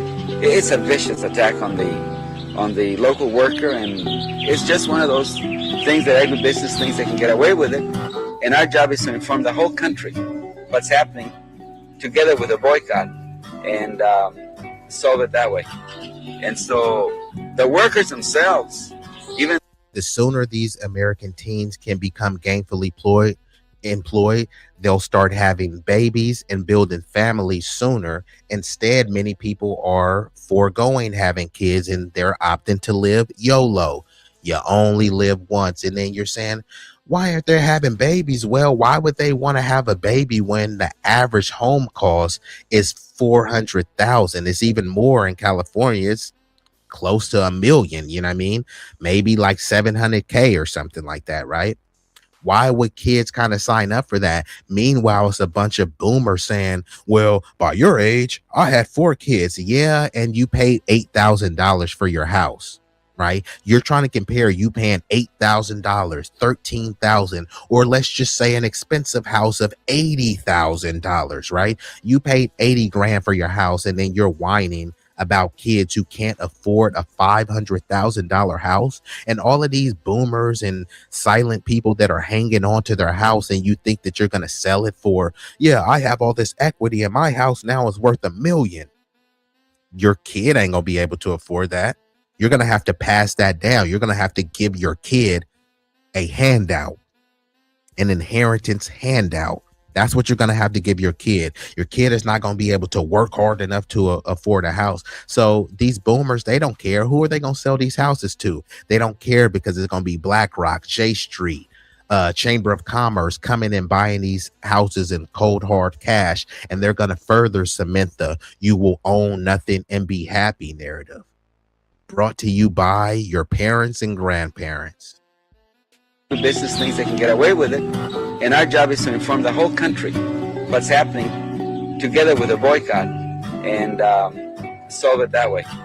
And so the workers themselves, even though a lot of them are Mexican descendancy themselves, are very uptight and very, very worried and very mad about the illegals coming to break their strikes. It takes away their jobs, their livelihood, and so forth. Does that put you in an uncomfortable position to be against the illegal immigrants because they are from Mexico? In other words, part of your program has been an appeal to equal treatment of people of Mexican origin. Right? Oh yeah, sure, but we're speaking of the legal ones. You know, we don't want Mexico to export its poverty to us, and then we pay. It's not the agriculture, it's not society in general. It's the farm worker again paying for those sins. You know, and Mexico should take the initiative and stop exporting the poverty to us. They should do something about the rural economy over there. Yeah, and like MWP says, most American employers refuse to move from a minimum wage to a living wage. I don't blame young American people for not accepting lower wages. The real blame should go to baby boomers, Gen X, etc. And that's what I'm trying to say. So when you don't accept a lower wage, then they compare you and say, see, these other groups, they just work harder than you and they don't complain. No, what you're saying is you want a more easily exploited class, a more subservient and obedient group. That doesn't mean that they work harder. You know what I mean? You can take 2 people on a football field. I can outperform them, but yeah, this person is going to be a headache because they know their worth. So I'm going to pay the lesser athlete and say that, yeah, they worked harder because they're more compliant. Compliance doesn't mean that people work harder. So, but like I said, all of what he's saying now is towards his community. He's not saying how this affects the black community. He's just only talking about Mexican Americans. Because like I said, when FBAs fight, we fight for everyone. We are the most all lives matter people there is. That's what civil rights is. Yes, we wanted specificity because we were specifically targeted, but civil rights includes everyone. Meanwhile, the Mexicans were fighting for Chicano rights. I'm not a Chicano. Are you a Chicano? So we're fighting for civil rights to uplift everyone. They're fighting for Chicano rights to uplift their specific ethnic group. And then people are wondering, you know, why there hasn't been some black and brown coalition, because many of you guys don't consider yourself brown. You consider yourself blancamiento. You push the mejor la raza. And even the darker skinned Mexicans are treated as less than. And then when they're treated as less than, in order to assimilate with the blancamientos, they start shitting on the darker skins, calling them mayate and all sorts of other derogatory terms. You know what I mean? So yeah, it's when people say we're not out there protesting ICE, is not for a hatred of immigrants. It's just this really doesn't help us. No one can give you a coherent argument how legal, but specifically illegal immigration helps your community. Maybe it helps an employer, and it may help your stocks, because they're able to lay people off because they can hire indentured labor under the table. But ultimately, yeah, it's not really helping enrich or enfranchise your community. Maybe some individual gain, but no. So I'm gonna play the rest of this uninterrupted, and then I'll get back into the video. Very mad about the illegals coming to break their strikes, and it takes away their jobs, their livelihood, and so forth. Does that put you in an uncomfortable position to be against the illegal immigrants because they are from Mexico? In other words, part of your program has been an appeal to equal treatment of people of Mexican origin. Right? Oh yeah, sure, but we're speaking of the legal ones. We don't want Mexico to export its poverty to us, and then we pay. It's not the agriculture, it's not society in general. It's the farm worker again paying for those sins. And Mexico should take the initiative and stop exporting the poverty to us. They should do something about the rural economy over there, and then see it's a way of breaking the strike. It's a way of demoralizing the farm workers. And for instance, the workers are going to ask for stamps, for food stamps. They're lining up the offices for welfare, and they're being told, we can't give you a job because there are plenty of jobs. And the workers say, well, there aren't any jobs. We just came from the fields. They won't hire us, or they just laid us off because either because we're strikers, or because we're members of the union, or because the illegals will do the job for half the money we're getting.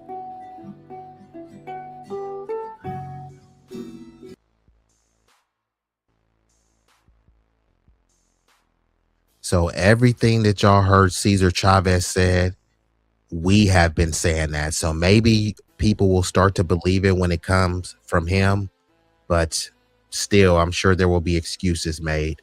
Let's get back into it. Pockets. Does she know something we don't know? Details like this. Suppose you put your right hand in the Bible. Nobody seems to notice. Nobody seems to care. That's what the owners count on. The fact that Americans will probably remain willfully ignorant of the big red, white, and blue dick that's being jammed up their assholes every day. Because the owners of this country know the truth. It's called the American dream, because you have to be asleep to believe it. Customs. Swearing on the Bible. You understand that shit? They tell you to raise your right hand, place your left hand on the Bible. Does this stuff really matter? Which hand? Does God really give a fuck about details like this?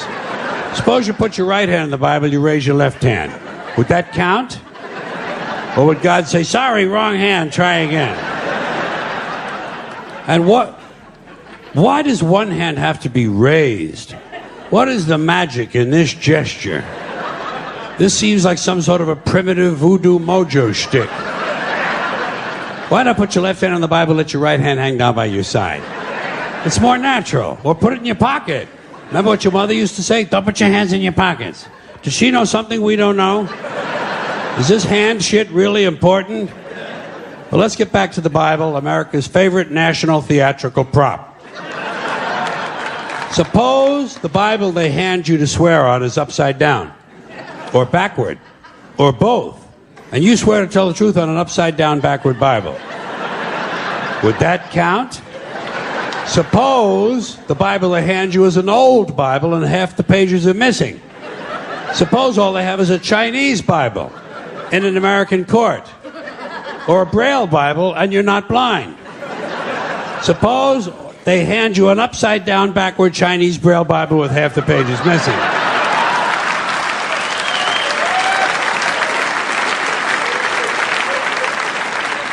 At what point does all of this stuff just break down and become just a lot of stupid shit that somebody made up?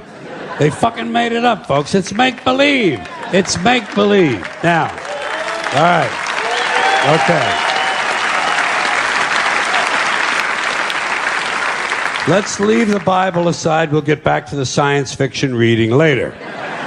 The more important question is, what is the big deal about swearing to God in the first place? Why does swearing to God mean you're going to tell the truth? Wouldn't affect me. If they said to me, you swear to tell the truth, the whole truth, and nothing but the truth to help you God, I'd say, yeah. I'll tell you about as much truth as the people who wrote that fucking Bible. How do you like that? Huh?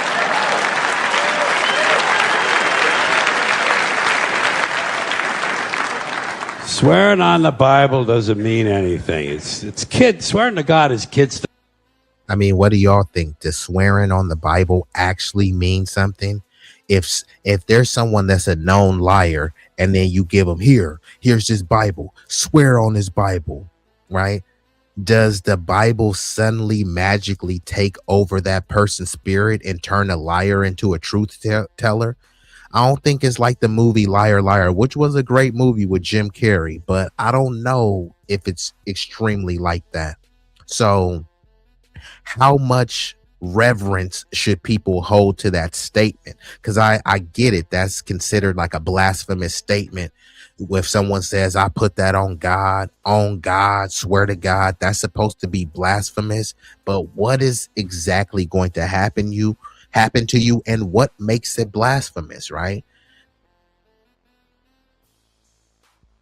I'll tell you about as much truth as the people who wrote that fucking Bible. How do you like that? Huh?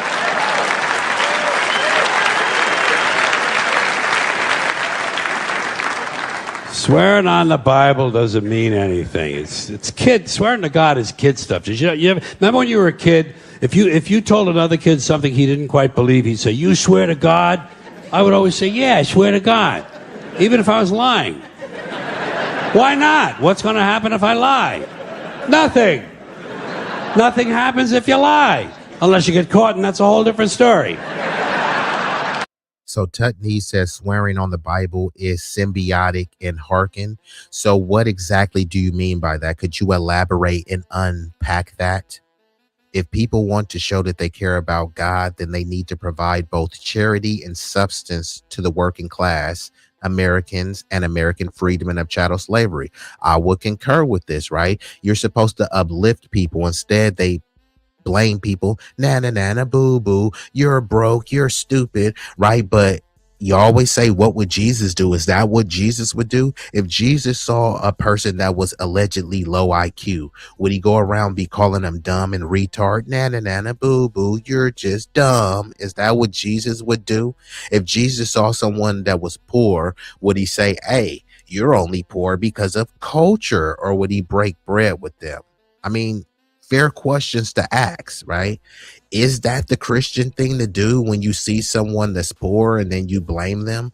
When you see someone that's allegedly low IQ and then you just call them stupid? Is that the Christian thing to do? If it is, quote me the scripture and verse. Don't worry. I'll wait.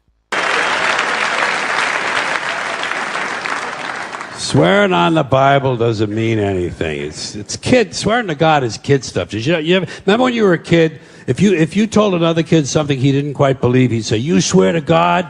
I would always say, "Yeah, I swear to God." So Tutney says swearing on the Bible is purely symbolic and harkens to America's more superstitious days, and the church could use scare tactics to keep people in line. So basically, swearing on the Bible is like if you break a mirror or cross a black cat or split the pole or you step on a crack and you break your mama's back. Has anyone's mom back ever got broken by stepping on that crack? Serious question here. Why does swearing to God mean you're going to tell the truth? Wouldn't affect me. If they said to me, you swear to tell the truth, the whole truth, and nothing but the truth to help you God, I'd say, yeah. I'll tell you about as much truth as the people who wrote that fucking Bible. How do you like that? Huh?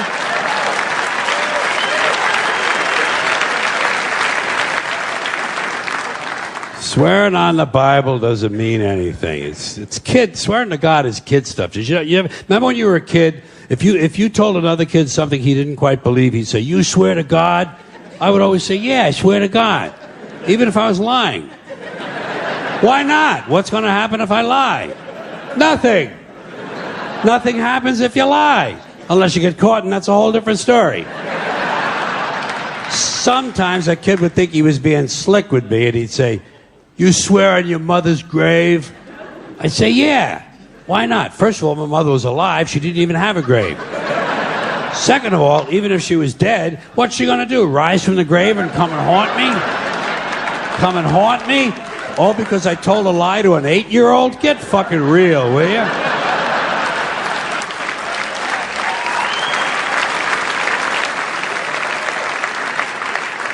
Sometimes I would say, "I swear on my mother's tits." Kids are impressed with things like that.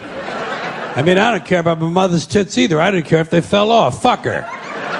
Not my problem. They're your tits, Ma. You keep an eye on them.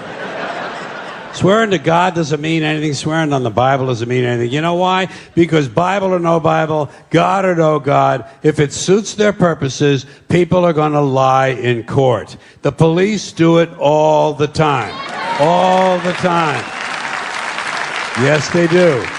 It's part of their job to protect, to serve, and to commit perjury whenever it supports the state's case. Swearing on the Bible is just one more way of controlling people and keeping them in line, and it's one more thing that holds us back as a species. Here's one more item for you, the last in our civics book. Rights. Boy, everyone in this country is always running around yammering about their fucking rights. I have a right, you have no right, we have a right, they don't have a right. Folks, I hate to spoil your fun, but there's no such thing as rights, okay? They're imaginary. We made them up, like the boogeyman. The Three Little Pigs, Pinocchio, Mother Goose, shit like that. Rights are an idea. They're just imaginary. They're a cute idea. Cute. But that's all. Cute and fictional. But if you think you do have rights, let me ask you this. Where do they come from? People say, well, they come from God. They're God-given rights. Oh, fuck. Here we go again. Here we go again. The God excuse. The last refuge of a man with no answers and no argument. It came from God. Anything we can't describe must have come from God.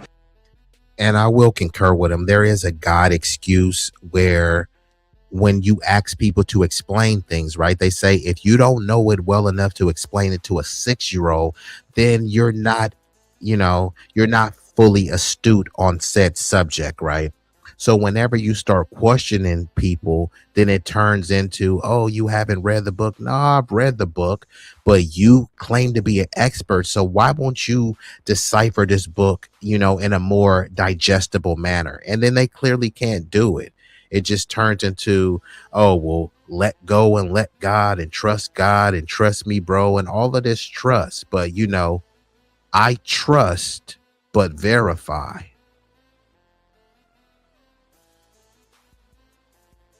From God, they're God-given rights. Oh, fuck, here we go again. Here we go again. The God excuse. The last refuge of a man with no answers and no argument. It came from God. Anything we can't describe must have come from God. Personally, folks, I believe that if your rights came from God, He would have given you the right to some food every day, and He would have given you the right to a roof over your head. God would have been looking out for you. God would have been looking out for you. You know that?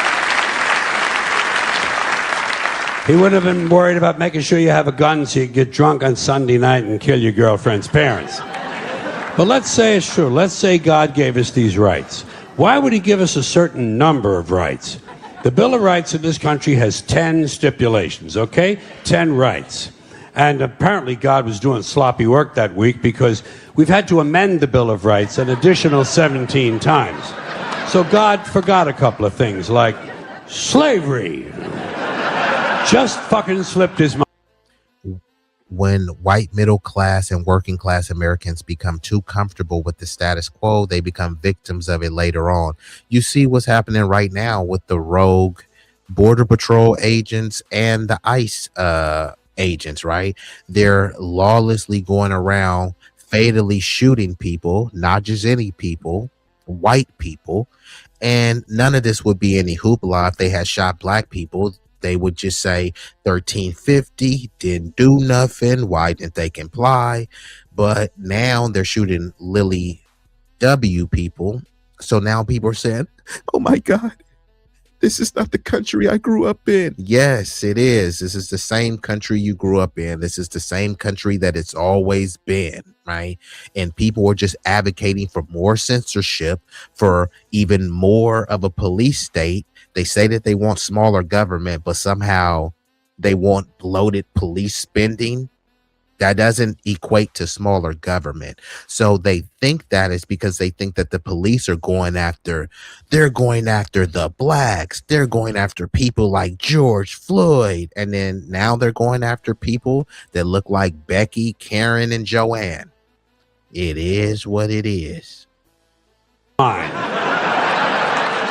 But let's say God gave us the original 10. He gave the British 13. The British Bill of Rights has 13 stipulations. The Germans have 29. The Belgians have 25. The Swedish have only 6. And some people in the world have no rights at all. What kind of a fucking goddamn God-given deal is that? No rights at all? Why would God give different people in different countries different numbers of different rights? Boredom? Amusement? Bad arithmetic? Do we find out at long last, after all this time, that God is weak in math skills? Doesn't sound like divine planning to me. Sounds more like human planning. Sounds more like one group trying to control another group. In other words, business as usual in America. Now, if you think you do have rights, one last assignment for you. Next time you're at the computer, get on the internet, go to Wikipedia. When you get to Wikipedia, in the search field for Wikipedia, I want you to type in Japanese Americans 1942, and you'll find out all about your precious fucking rights, okay? All right. You know about it. You know about it. Yeah. In 1942, there were 110,000 Japanese American citizens in good standing, law-abiding people who were thrown into internment camps simply because their parents were born in the wrong country. That's all they did wrong. They had no right to a lawyer, no right to a fair trial, no right to a jury of their peers, no right to due process of any kind. Oh, so they treated them like blacks. So it's interesting that yeah. So just like he said, just point at FBAs at any point in history. Now, I'm just going to give him this because obviously this was a joke and he brought up the Japanese.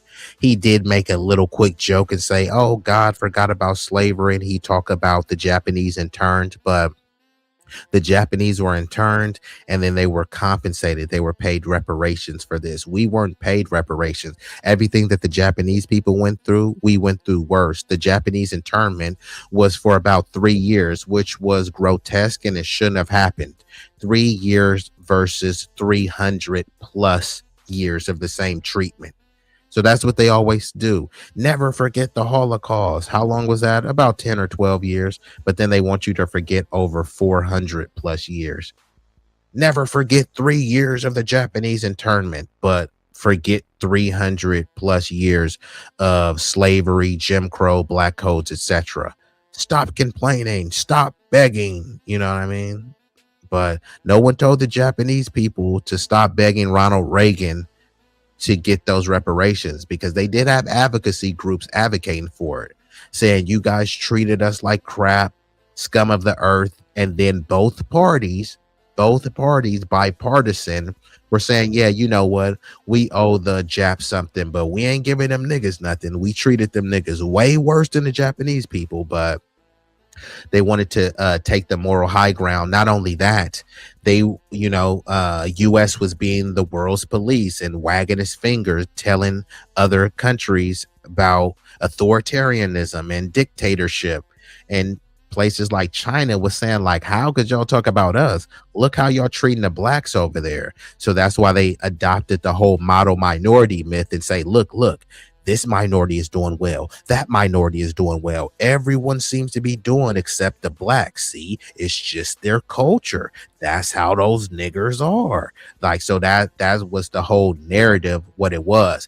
But the whole thing was to say it was their culture. Fine. You can talk about our culture, but they won't talk about their culture of COINTELPRO, illegal wiretappings, Iran Contras and dumping drugs into the community and guns. They won't talk about their culture of that. They won't talk about their culture of mass incarceration and, planting drugs and assassinations. They won't talk about that culture.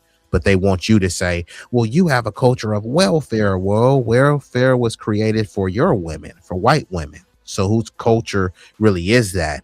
Then they'll start explaining and give you an explanation of why it was created for them. It doesn't matter why it was created for them. The fact remains that it was created for them. So that would means that that's your culture, not ours. The only right they had, right this way, into the internment camps. Just when these American citizens needed their rights the most, their government took them away. And rights aren't rights if someone can take them away. They're privileges. That's all we've ever had in this country is a bill of temporary privileges. And if you read the news even badly, you know that every year the list gets shorter and shorter and shorter. You see how sooner or later?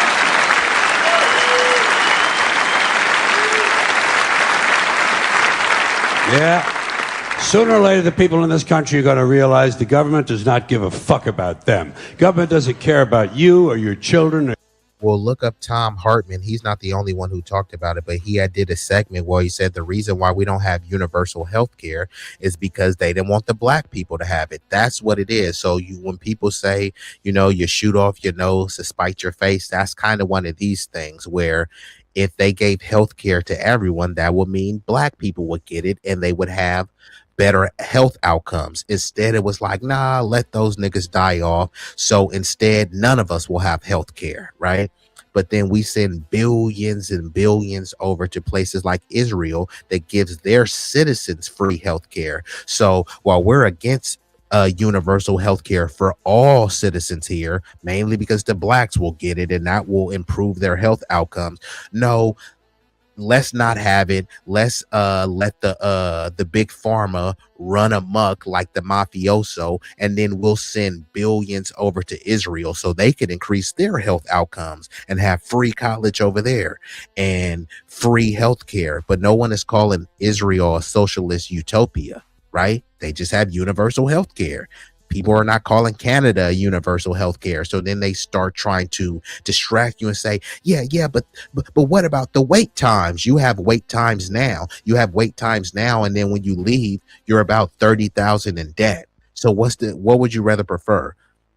Have long wait times, you leave in 30,000 plus in debt. Have long wait times, you leave with no debt.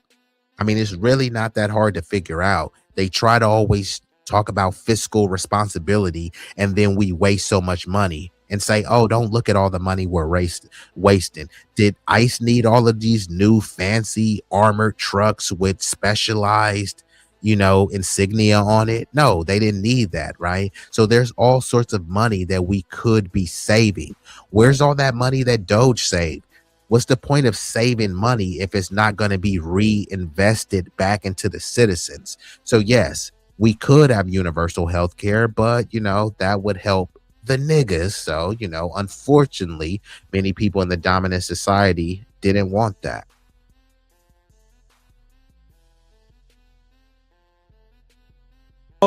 Their government took them away. And rights aren't rights if someone can take them away. They're privileges. That's all we've ever had in this country is a bill of temporary privileges. And if you read the news even badly, you know that every year the list gets shorter and shorter and shorter.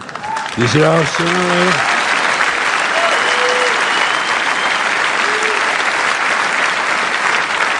Yeah.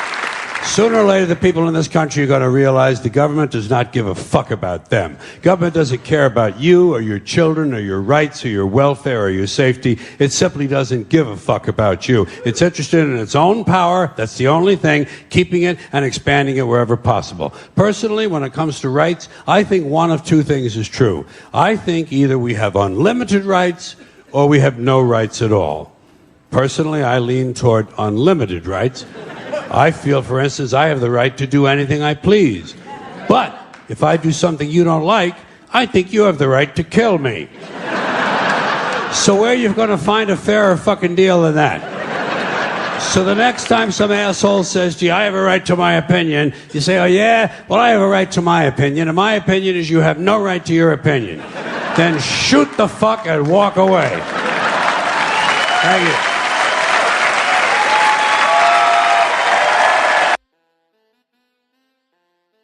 Okay, so that was George Carlin. That was a compilation of one, Why I Don't Vote. They own you and you have no rights. So what do y'all think? Do you have rights or do you have privileges? If they had rights, and especially if they were God-given, they wouldn't be able to be stripped willy-nilly, right? Do you have rights or do you have privileges? Privileges that can be revoked at any given time.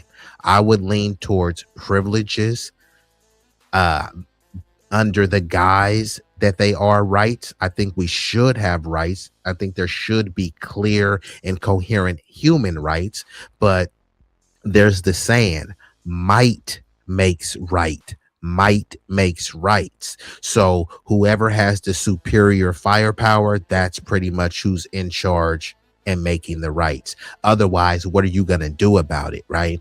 It's almost like you walking with your wife and she got a big old juicy voluptuous butt and somebody comes and just grabs her from behind and grabs the butt. Now you can say, you know what?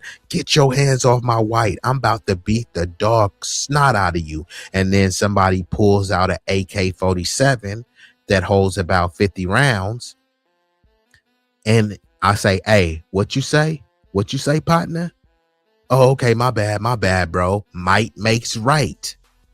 Gunboat diplomacy. That's how we've been operating under. So yeah, we don't have any rights. So when people see rights being violated, whether it's the Pretty shooting, the good shooting, this is the country that it's always been, a police state. Capitalism, the default position of capitalism is feudalism. Shout out to SWP because he always talks about this, right? Capitalism is the diet, more sanitized version of feudalism. It's supposed to be more inclusive and it's supposed to give you more hope. But ultimately, it still is about centralized power, and you need a underclass, right? You need indentured servant labor, and you need to elect an underclass so that you can kind of pin all the dirt on and blame. See, it's the blacks, right? And what do people do? Any chance they get, they bring up BLM. BLM was in 2020. What year is it again? Remind me. They bring up George Floyd. George Floyd has been dead for how long? Then they'll say that George Soros funded George Floyd. So why are you blaming the black community when you're pointing out that it was a non-black person funding and orchestrating all of this stuff? But how does any of this stuff become a kitchen table issue, right?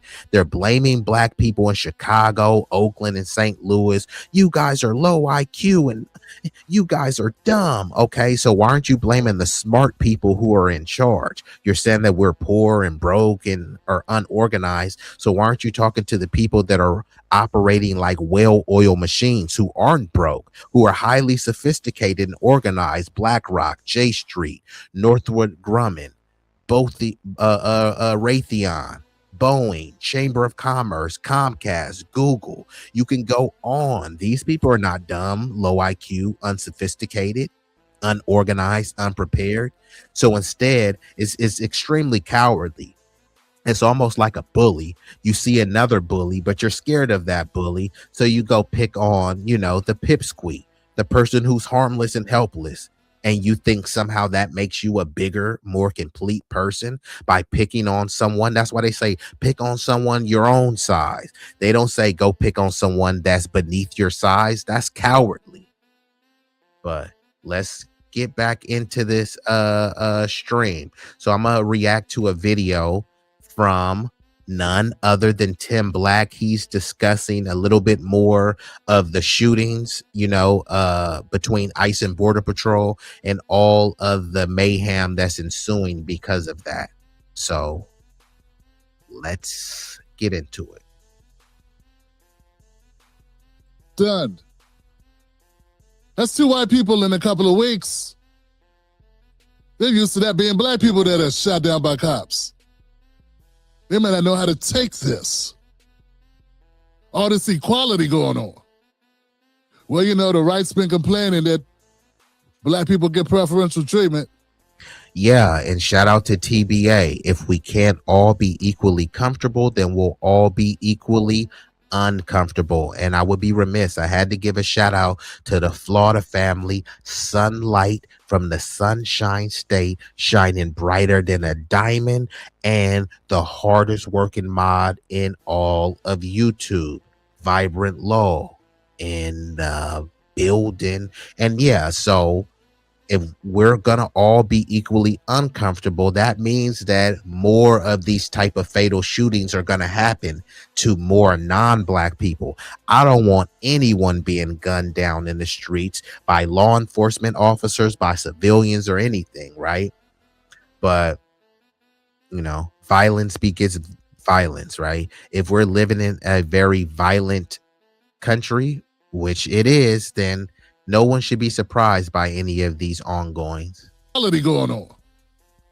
Well, you know, the right's been complaining that black people get preferential treatment. Turns out bullets don't discriminate. They think that for this government, you know, and they claimed he was brandishing a gun. He was brandishing a camera, as you said. He was brandishing a phone and taking video. Because this government does something that I'm not used to saying about a U.S. government. And we've been joined by an illustrious guest, Big Rig Slaps, in the building. It lies to the citizens. It lies to the people. Yeah, when you hear stuff like this, you know, Democrats are trying their best to mimic the language of Black Americans and real, you know, people speaking real truth and independent media, the ones that do that. Ain't that many of us, to be honest. Because independent media has become corporate media. I seen that happen. It was crazy. I remember when everybody was independent. Now everybody's independently corporate. Is what it is, because all the people that I came up with in independent media, at least the majority of them, all formed these big corporations, and now they're making multiple $1 million a year. And then when you look at them, that's the same thing reflected in their content. They're going to press conferences at the White House, if they're on the right, if they're on the left, they're all piled up and going on different podcasts. I mean, they're all fake. And no one has to take my word for it. Look this up. Racism in America is a detriment to the country, and it's actually cost the country trillions of dollars. So to all of the fiscal conservatives, y'all should be the biggest anti-racist, anti-black bigots. You know what I mean? Advocates against anti-black bigots is what I meant to say in that regard, right? Because this is costing the country not millions, not billions, trillions of dollars. This is not my word, so don't take my word for it. Look this stuff up. How does racism help the country? It doesn't help us economically. It may help some bigots. It may help their individual pockets, but it doesn't help enrich communities. It doesn't uplift industries.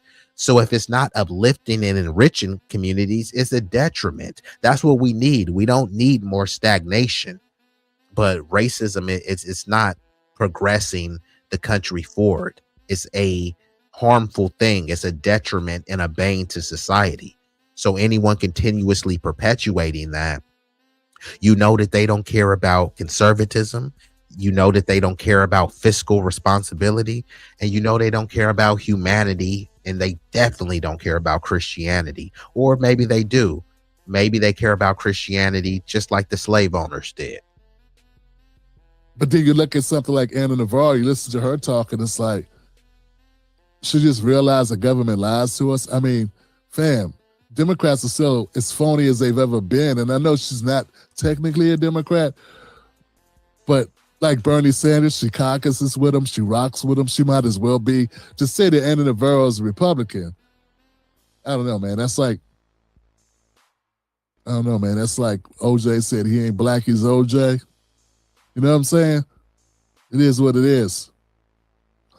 So yeah, I hear this horse shit. And I'm thinking, you got to come out here. You got to say something about this.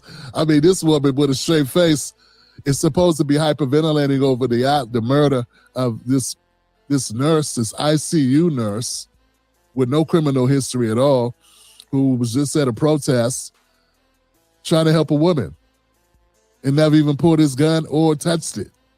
In the view of the cameras anyway, it was in the back of his pants. And you could see the cops take the gun and leave the frame, and still they shoot the guy as if he still had it and was trying to pull it. I mean, it's just horrible, man. But this notion that Anna just figured out that the government lies, it means they're still on the same script. It's just so far Democrats are going to go. They're going to pretend to be outraged. Yes, and this is what they say, selective outrage, right? They're saying that they've never seen, this type of government overreach, and they've never seen this level of brutality and barbarism. But on my other streams, I've given a litany of instances where this happened before, and maybe I'll give some more because, I like to provide scholarship with this. But Anna Navarro is just a stooge. They have her up there to say that she's a model minority Latina fleeing some dictatorship, and I can't remember where she's from, Cuba or Venezuela or something like that, right? So that's all she is. Look, she's a model minority, and you can make it. You can be like Anna Navarro. But is this something really to aspire to? Someone going up there pretending to be naive when they clearly know what's going on. So if they know what's going on, it's not about naivete. It's about them being unscrupulous liars. And that's what Anna Navarro is. Everyone on The View is a liar. The frame, and still they shoot the guy as if he still had it and was trying to pull it. I mean, it's just horrible, man. But this notion that Anna just figured out that the government lies, it means they're still on the same script. It's just so far Democrats are going to go. They're going to pretend to be outraged. But at the end of the day, it can only walk it so far up. So you're going to have people like Anna Navarro who won't go far enough, right? They go from, okay, good point, not brandishing, and then they'll say a big whopper like this that neuters everything they said previously. And then you got people like this. It's time to shut this shit down, yo. It's got to be tough when you get out of a job. It was so good to you that you just want to get back to doing it. You're willing to do whatever you got to do. So now he's transitioning from Anna Navarro to this stooge, Jamal Bowman, man. Jamal Buckbroken Bowman. It's time to shut this shit down, yo. Where Brooklyn at? What it do, son? Come on, man. This dude, this fake hip hop dude. So when he was in power, right, he didn't do anything for black people. Instead, he tried to make a hip hop day, or he wanted to make a hip hop caucus, something that does nothing for you, right? So he's saying it's time to shut this shit down, yo. Shut what down? The government? And shut it down because of what? Because some white dude got shot by two other rogue, incompetent white dudes. So now we should shut the government down? No, we should hold these people accountable, which they don't want to do, which is why you don't even know the people's name. If he was black, you would know his name. You would know if he grew up in a fatherless home or with a single mother. You would know what his GPA was. But with these dudes, they say, well, we don't want them to get doxxed. So even though they killed the dude, they won't even release the names. Where's the accountability? They love to talk about the accountability in the black community, right? Where's the accountability in the white community, right? Who is the name? Like Biggie said, who shot you, right? We don't know who shot Alex Preddy. All we know is it was two white dudes, but we can't say their names because they're victims and they will get doxxed, right? They killed a man, but somehow they're victims, and so you can't know their names. To do whatever you got to do. To shut this shit down, yo. It's got to be tough when you get out of a job. It was so good to you that you just want to get back to doing it. You're willing to do whatever you got to do. If you got to pole dance, bust it open for the man or whatever, you're just willing to do whatever it is. I mean, I know that's graphic, but I mean, I'm saying, man, listen to the way this guy's talking, and then tell me if you think CNN is having a town hall. You know what? I might pull that up after this video. CNN, all of these companies, they're milking this not because they really care about this person. There's a saying, you never let a political crisis go to waste. So whenever there's some sort of high profile shooting, this is kind of why they call certain people ambulance chasers. They wait until it's going to be a high profile case, and then Al Sharpton comes out and gives a speech about how we need to hold hands and sing Kumbaya. So right now, even with CNN doing the town hall, they act like as if it's just random people, but all of those people are carefully scouted and vetted. So yes, some people may say some things that are unscripted, but they have a general, at least a premise of what they're going to say. So they know they're not going to say anything to upset the apple cart. And if they do, it's going to be done within a controlled manner. So yeah, CNN, Fox News, all of them. I've already broken down earlier how 6 people control 90% of the media. So they're all propaganda mills. Even if you think, well, I don't listen to CNN, I listen to Fox News. It's just a different flavor of propaganda. whatever you're willing to do, whatever it is. I mean, I know that's graphic, but I mean, I'm saying, man, listen to the way this guy's talking, and then tell me if you think this is legitimately, this is real. It's time to shut this shit down, yo. It's time to shut it down. This entire system.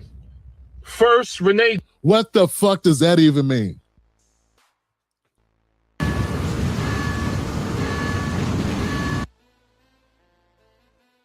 Yeah, I'm with Tim Black on that. What the fuck does that even mean, bruh? And you know what? I'm trying not to. You gonna have Democrats? I'm trying not to hit you, Buck Broken Bowman, but I might have to hit you, bro. I might have to hit you. This entire system. First, Renee. What the fuck does that even mean? You understand what I'm saying? So you're going to have Democrats like this guy that's over the top. This doesn't really mean anything what he's saying. It's just loud talk. You can hear this type of talk at any protest. We need to shut the shit down. What about the babies and the kids and the grown parents and the grandparents and the people on Social Security and all the services they run? I don't know. Like, you got nothing for me after the first sentence. You got a couple of buzzwords you want to say that you think resonate with the people that you might need to get behind you. And that's it. So the Democrats are operating either from, a position of so much need and want to get back or to resonate, to win over some favor with the base, that you're willing to say anything, man. It's like, it's the worst thing, man. Someone said, it's sort of like when hip-hop, when Kanye started doing the 808s and then everybody started doing 808s, it didn't even matter. It could have been a love ballad and it'd be an 808 and a fucking love ballad, because that's what they knew was working in the industry at the time. You know what I'm saying? When everybody had to have a video vixen, it'd be a song about being a kid and for some childhood growing up, and they still have a video vixen in it for some strange reason, because that's what was selling at the moment. Well, that's the same thing that's happening now with these Democrats when it comes to dropping F-bombs, acting pissed off, and really there's no solution in it. We need to do something. We got to do something, motherfucker. We need to, and we're going to shut this shit down. We got to, and it's just belligerent, wild, unhinged, cringe, dumb shit. That's it. That's all it is. It's reckless. Because Bowman's dumbass ain't gonna get out there and get shot. They shooting white boys. But even if they go back, because they'll go back to shooting blacks. Yeah, so Bowman is over there talking about we need to shut this shit down, man. And it's like, bro, you ain't in the field, you ain't in the street. So, matter of fact, like when Bowman said we need to shut this shit down, hey, Bowman. Who is we? Who is we? Who is we? because he's not shutting shit down. So literally all he's doing is advocating for you to go out there and get your head busted and, chemical agents sprayed at you. So Bowman is saying we need to shut this shit down in the comfort of his house or in the comfort of his car. Bruh, hey, Bowman. And you know what, nigga? You acting like a little bitch right now. You acting like a little bitch right now, nigga. Man, fuck that. I ain't letting that shit ride.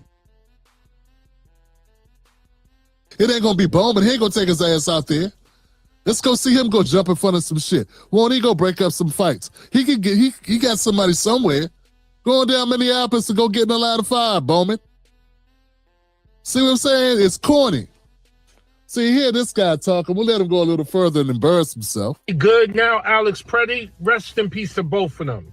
State-sanctioned lynching and murder is happening under this administration. See that? State-sanctioned lynching and murder. That what happened to a couple people get shot. I think a couple people got shot, Johnson, by cops that are trigger happy.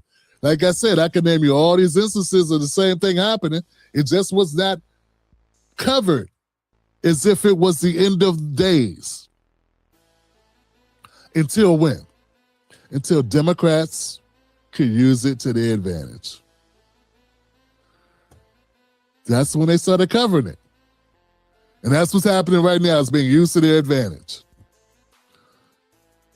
And as bad as that is, it doesn't stop there.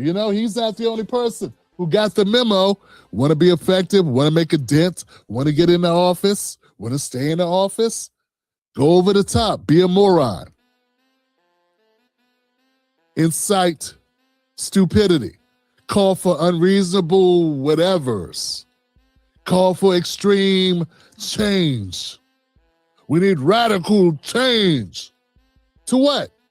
My mental state today, after spending the weekend watching these videos over and over and over again, is fragile, just because I always believed in the rule of... Here we go again. Like what?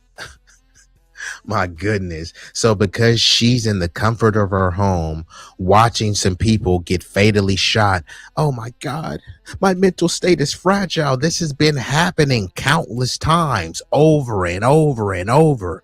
People, like Cameron said, man, niggas die every day, B. So they only care if someone has the complexion for the protection. If they get shot, then suddenly all of the bleeding hearts come out. But if it's somebody that, doesn't have the complexion for the protection, oh, well, didn't do nothing. Well, they should have just complied. But when people are saying Renee Good should have complied and Preddy should have complied, then they call you an inhumane, demonic monster. Like, which one is it? You know what I mean? And do you really think Sonny Hostin is losing sleep over anything? Like, Sonny Hostin, don't you have to deal with all of the scamming that you and your husband was doing? But let's see what else she has to say. Just because I always believed in the rule of law, right? I've dedicated my life. If you really believed in the rule of law, you wouldn't be working in law. Because our system is such shit. You would have to know how shitty our system is. You have to know. Like, there's no one. So if she believes in the rule of law and Trump and his DOJ says, hey, this shooting was lawful, does she believe in what Trump says? So the whole I believe in law and we're the nation of laws, that's up for interpretation and that's up for individual discretion, right? So people will want to dismiss, right? So she'll say that she believes in the rule of law, but if you cross the border illegally, well, that's a misdemeanor law. So I don't really care about that, but that's a law and people are breaking the law. You know what I mean? Not only are they breaking the law when they enter illegally, many of them get false documentation papers, another broken law. Then they're operating vehicles under false pretenses, another broken law. But Sonny won't talk about this because she's in favor of open borders and immigration, which I believe most of the country is in favor of immigration. But how it's done and what type of immigration does matter. So she doesn't matter if people come into the country illegally and break crimes, because she believes that they're misdemeanor crimes, right? But suddenly she wants to be up in arms about these people who Trump said, hey, they were within their legal rights. Now, I'm not saying I believe that, but this is what Trump is saying. He's the leader of the free world, and his Department of Justice saying that, hey, this is a good, clean shoot. That's lawful. So Sonny should be agreeing with them, right? Because, you know, she always supports the rule of law. So they only support the rule of law when it's in their favor, or when it, you know, they can contextualize it in a way that makes sense to them, you know. But if it's someone on the opposite team, then they start playing partisan politics and start saying, what country are we living in? Yeah, the country has always been like this. Nothing has changed. Shit. You would have to know how shitty our system is. You have to know, like, there's no one, fam, there is no one that should be practicing law, particularly in the criminal system. We could say civil too, but I'm just going to go criminal. There's nobody who practices criminal law in any way, shape, or form in America that could possibly say they don't know how shitty our system is. For her to act like, oh my God, I just discovered the system may not be perfect. Oh, the system may even be corrupt. Oh, a system may be one-sided and biased. I mean, you are a prosecutor in this shit. You're a prosecutor in the system, and you mean to tell me you just now discovered in the year 2026 of our Lord that something might be rotten in our system to the point you can't sleep? Really? Wow. She's about to cite a statistic on her show. Maybe she's been watching us. She's about to talk about ICE detention deaths. If you're a fan of the Tim Black Show, you'll know I've covered this extensively. Haters of the show won't know what I cover. They don't know what I say. They don't know what I cite. But we talked about these ICE detentions. When the doors closed last time, people went nuts. By popular demand, we are opening the doors. So, proving my point, here she goes. To enforcing the rule of law, studying the law. When I was a prosecutor, I pledged to the Constitution, to uphold the Constitution, and to see the lawlessness by the United States government is something that is deeply disturbing. Are you going to quit being a lawyer? Are you going to quit being a part of the system? Your talk is cheap. Are you going to quit? Are you going to quit at a protest? Are you done with this shit? Are you going to quit working with the two-party solution? Are you going to quit caping for Democrats? Are you going to quit feeding the propaganda machine? Is that what you're going to do? I'm just asking. Is that what you're going to do? You're not going to do anything except put on theatrics for your audience. Not only did we see 2 unjustified killings. Unjustified. Has that been determined in a court of law? As a lawyer, she would know that. No one's determined that yet. They haven't even been to trial. No one's even been indicted. How are they unjustified? How can a lawyer say it's unjustified? Don't make sense, right? 2 unlawful killings of 2 American citizens who were, by the way, watching out for their neighbor. Yeah. The bedrock of our... Watching out for their neighbors, not complying with orders is what the cops are saying. That's what they're saying. I'm saying. That's what they're saying. Got to prove it in court. Democracy is to watch out for thy neighbor, watch out for the community. And we... Here we go again with the lies. And what she just said was the bedrock of our nation was to watch out for the neighbors and, you know, protect your community.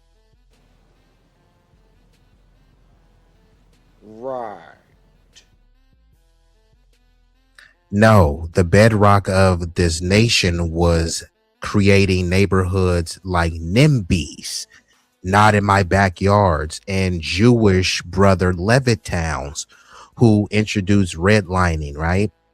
It's saying love thy neighbor unless they're black, then we don't want to live by those niggers. That's the bedrock of this nation. So to try to act like we're all together, how many people right now live in a community? You know your neighbors, you see your neighbors, maybe you wave at your neighbors, but not everyone has this wholesome relationship with their neighbors. So to try to say that this is the bedrock of our democracy, no, it's not. You can say that it could be or it should be, but no, it's not. This whole love thy neighbor thing is just a load of what. And I'm not saying you shouldn't love your neighbor. I'm just saying, no, people only love their neighbor when it serves their interest, right?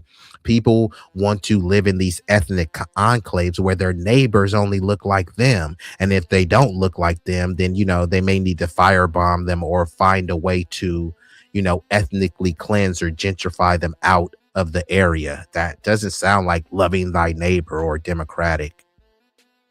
The law, as a lawyer, she would know that. No one's determined that yet. They haven't even been to trial. No one's even been indicted. How are they unjustified? How can a lawyer say it's unjustified? Don't make sense, right? 2 unlawful killings of 2 American citizens who were, by the way, watching out for their neighbor. Yeah. The bedrock of our... Watching out for their neighbors, not complying with orders is what the cops are saying. That's what they're saying. I'm saying. That's what they're saying.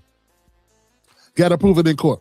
Democracy is to watch out for thy neighbor, watch out for the community. And we see this happen in front of us, and the government, as you... She don't know what the fuck she's talking about.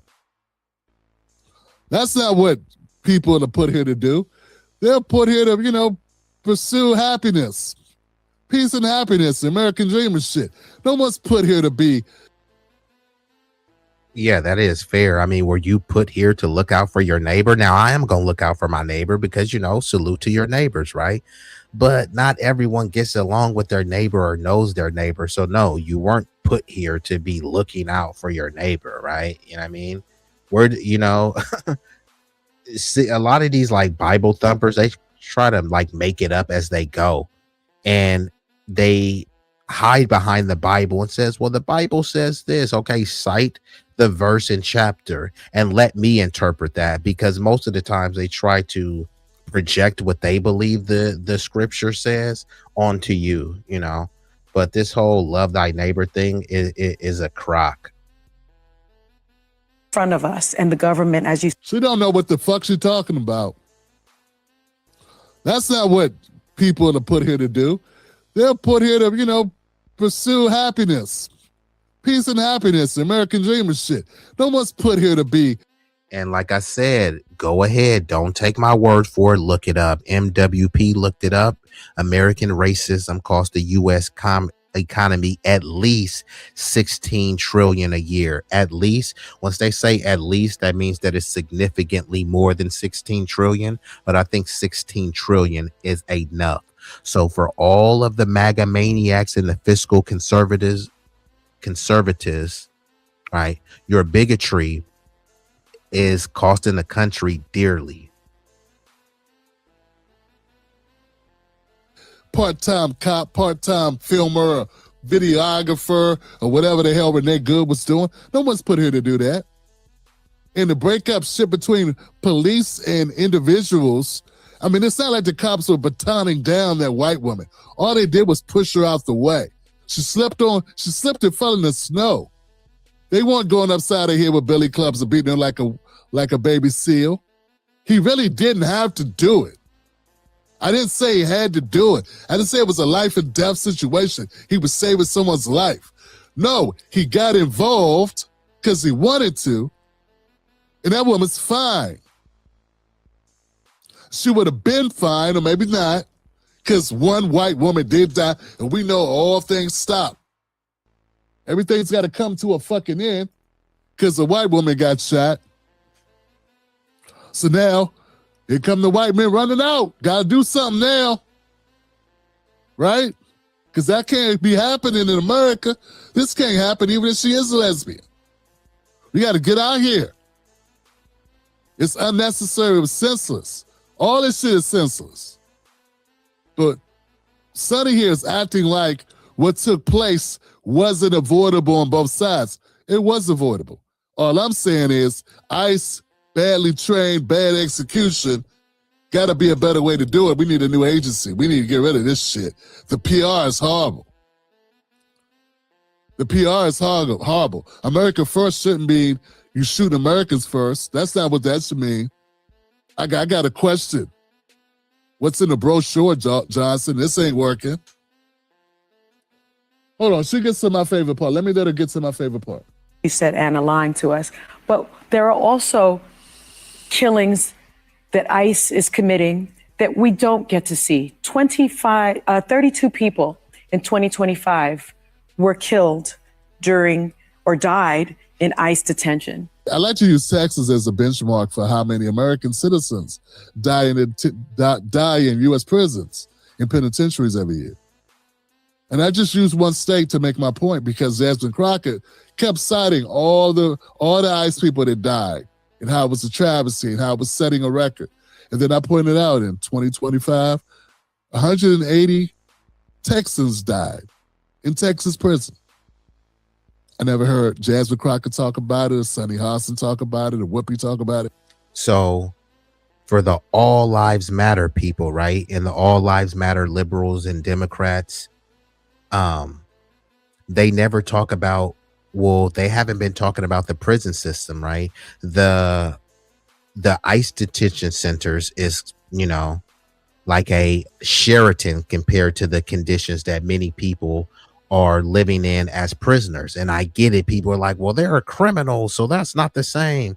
Well, if people are repeatedly breaking the law by breaking and entering and doing illegal things, that would make them a criminal as well.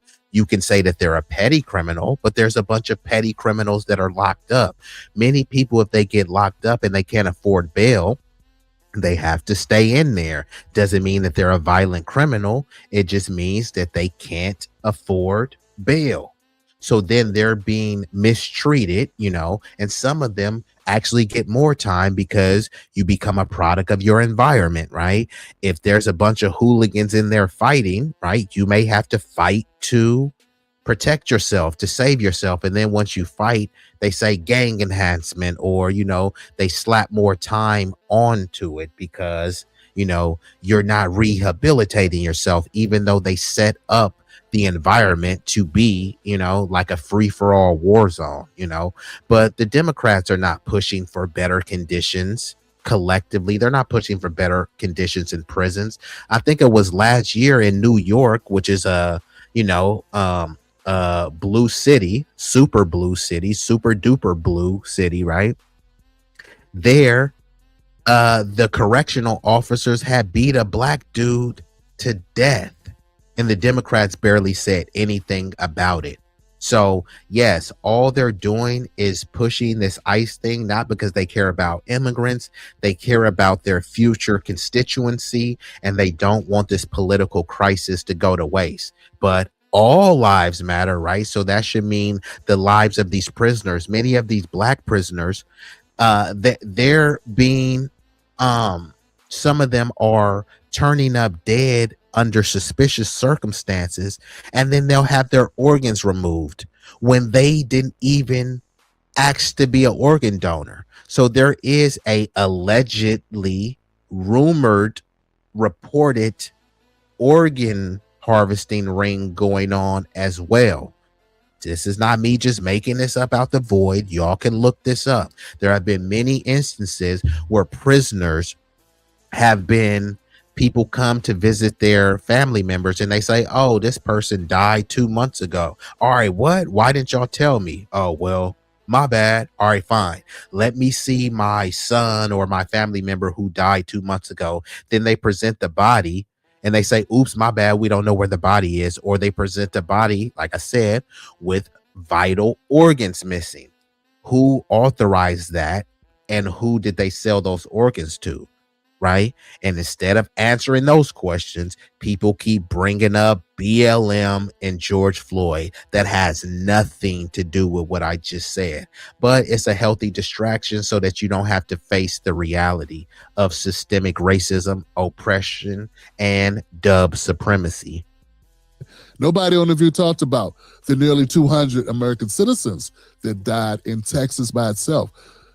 Every year, 6,000 to 10,000. They really can't narrow it down because there's no mandate that police or these prisons report when someone dies in their custody, right? So we're really not positive, but at the lowest conservative number I've seen is 6,000. But many entities would tell you that 10,000 is more likely the more accurate number, which tells us that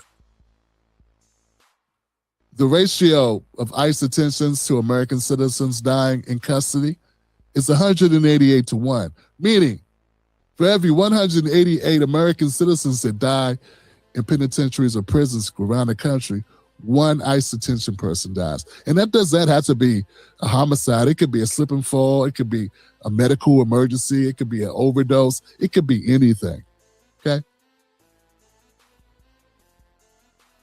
But Sonny, no context, and doesn't want to compare it to what's happened to American citizens, which brings me to a bigger point of view that I've been trying to stress that haters won't pay attention to, and people that are wrapped up into the propaganda of the mainstream media, is that our whole system is shit. It's sad when American citizens die too, Sonny. They murdered a man. He is standing, he has his phone, and he has a bottle of water, and they shot him 10 times. That's not how it happened at all. If you watch the clip, that's not how it happened. They were tussling with him, you know. Several officers were tussling with Alex before he was shot. Yeah, and that's not how it happened. He did have a gun on him, but they took it from him. See, Whoopi doesn't, she probably even see the tape. I mean, she gets talking points and she just recites them. We can't expect Whoopi to take time to read shit before she says it. I mean, I'm a total asshole for even pointing out reality. And I still agree, you know, if you got 6 cops and you got to shoot a guy, you can't put cuffs on a guy, you got 6 cops. I mean, that's some punk ass cops. But once again, it was like horrible police work, horrible escalation techniques. The non-lethal shit should have been done and it wasn't done. That's all. If you're going to take a gun from a guy and then shoot him after you get the gun, I mean, it's an open and shut case, Johnson. It is what it is. I am deeply concerned about the soul of our country. I serve as pastor of Ebenezer Baptist Church where Dr. King served, and I would remind. Here we go again. So whenever you hear this preacher babble, or what I'll call preacher prattle, yeah, this shit is gonna fall on deaf ears. And hey, Warnock. What? Hope, please. Nigga, please. Hope. Nigga, what? Nigga. Nigga, please. Nigga, please. What? Here we go again. They keep talking about these vague, nebulous terms. I'm worried about the soul of the nation. What the hell does that even mean, right? He wants to restore the soul. Remember, Biden was saying the same thing. I'm running to restore the soul of the nation. And by restoring the soul, it was to open the border and allow millions and millions of people to pour in. How does that restore the soul of the nation? That's changing the soul of the nation. You can't even clearly define what it means to represent the soul of the nation. So, Warnock, this is what the Democrats have to offer: symbolic nothing burgers and empty gestures and preacher prattle. Get the gun. I mean, it's an open and shut case, Johnson. It is what it is. I am deeply concerned about the soul of our country. I serve as pastor of Ebenezer Baptist Church where Dr. King served, and I would remind your viewers that it makes my stomach hurt to hear a black man say, I'm concerned about the soul of this country. This country has no soul. Let you talking about our music. It's a soulless country. Slavery, Trail of Tears. We turned the Jews back in their boats when they were fleeing Nazi Germany. It was like, our name Benny, we ain't in it. shit like that. The Nazis came here and learned how to treat Jews by watching how we treated or how America treated black people. Same thing with South Africa's apartheid system. They came here and learned how to get down in South Africa. We were the blueprint. So when this guy,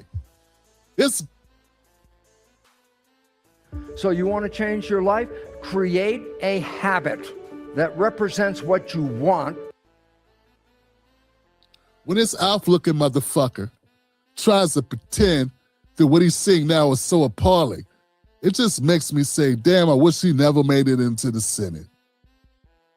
And I wish so many black folks did not feel that because he's a preacher, that means he means anything good for us. I mean, really. What the fuck does his stint at Ebenezer got anything to do with his ability to be a good representative or senator or a politician or advocate or whatever? He's not a good politician, or, he's a standard issue politician. He is a step and fetch it, tap dancing Sambo. He's done nothing for the black community. All he does is run on symbolic gestures and nothing burgers. And he does this preacher prattle and say, hey, I went to the same church as MLK, so vote for me. What are you going to do for the blacks? Not a damn thing, but I'm black and I went to the same church as MLK, so vote for me. Vote blue no matter who, even though we're going to do nothing for you. Like, no, Warnock, get out of here, bruh. I'm going to play a little bit more of this. I'm going to play one more short video and then I'll get ready to shut her down. But it is what it is. So he's up here talking about the soul of America that he just discovered has problems. May not be as angelic as he once imagined, which is some of the stupidest shit for a grown-ass man to say out of their mouth. But to call it out makes me a sellout because you're not supposed to say it. You're supposed to pretend that that Warnock is amazing. Raphael Warnock's amazing order. Please, motherfucker, I heard better speeches by niggas high after watching the Tyson fight or Deontay Wilder fight with their head tied off some Henny. He's garbage. But we can't say it because if you say it, you're a sellout, you're a cornball. While Dr. King was focused on the issue of segregation as get the fuck. So anyway, I don't think anybody woke up today and said they're gonna go kill Alex Preddy. I think what happened. Yeah. See, you could only really listen to so much of people like Raphael Warnock. All the dude is just a puppet for the Democrats. No different than Byron Donalds is a puppet for the Republican establishment. So just in case y'all didn't know, I'm going to play a little bit of this video. Rep. Ilhan Omar, she was allegedly attacked or assaulted, however you want to frame this, by someone that appeared to throw an anonymous substance on her. Now, it is reported that it wasn't like a acidic or a deadly substance, but it was a substance nonetheless. And, some people fear for their safety based on this. So let me play a little bit of this and then I'll get ready to shut her down. So this right now is from the CNN channel. Rep. Ilhan Omar attacked during a Minneapolis town hall. So just give me uno momento and I will pull this up right now. We'll react to a little bit of it and we'll get ready to shut her down. And I want to give a shout out to everyone who has been viewing this concurrently. You could have been anywhere in the world. You chose to be here with me, at least momentarily. And for that, I thank you. Also got to give a shout out to Shabazz. Shabazz, what it didn't do, you are goated. And I appreciate the contribution. Congresswoman Ilhan Omar there attacked while speaking at a town hall event in Minneapolis Tuesday night. In the video, Seconds after Omar calls on DHS Secretary Kristi Noem to resign, a man approaches her, sprays an unknown liquid on her with a syringe. Kristi Noem must resign or face impeachment.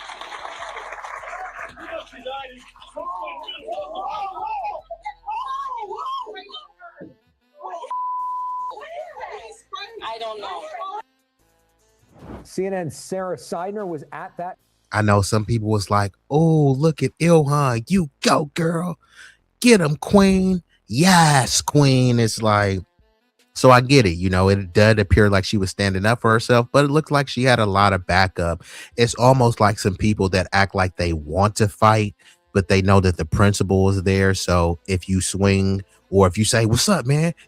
Hey, yeah, what's up, man? I'm trying to see you. It's like, yeah, you know, the principal is about to break it up. Nothing is really going to come of this fight. So it does look, you know, at least like she stood up for herself. Somebody doused her with an unknown liquid and she looks like she was going to throw a jello jab, but the security, the male security, came to the rescue.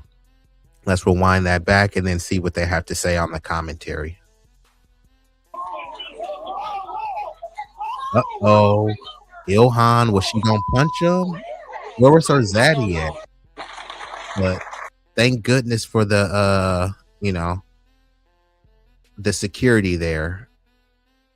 I'm wondering, why didn't these people around her, why did they didn't get up and fight for her rights? Maybe they knew that she had a mean jab. All right, let's run this. Kristi Noem must resign or face impeachment.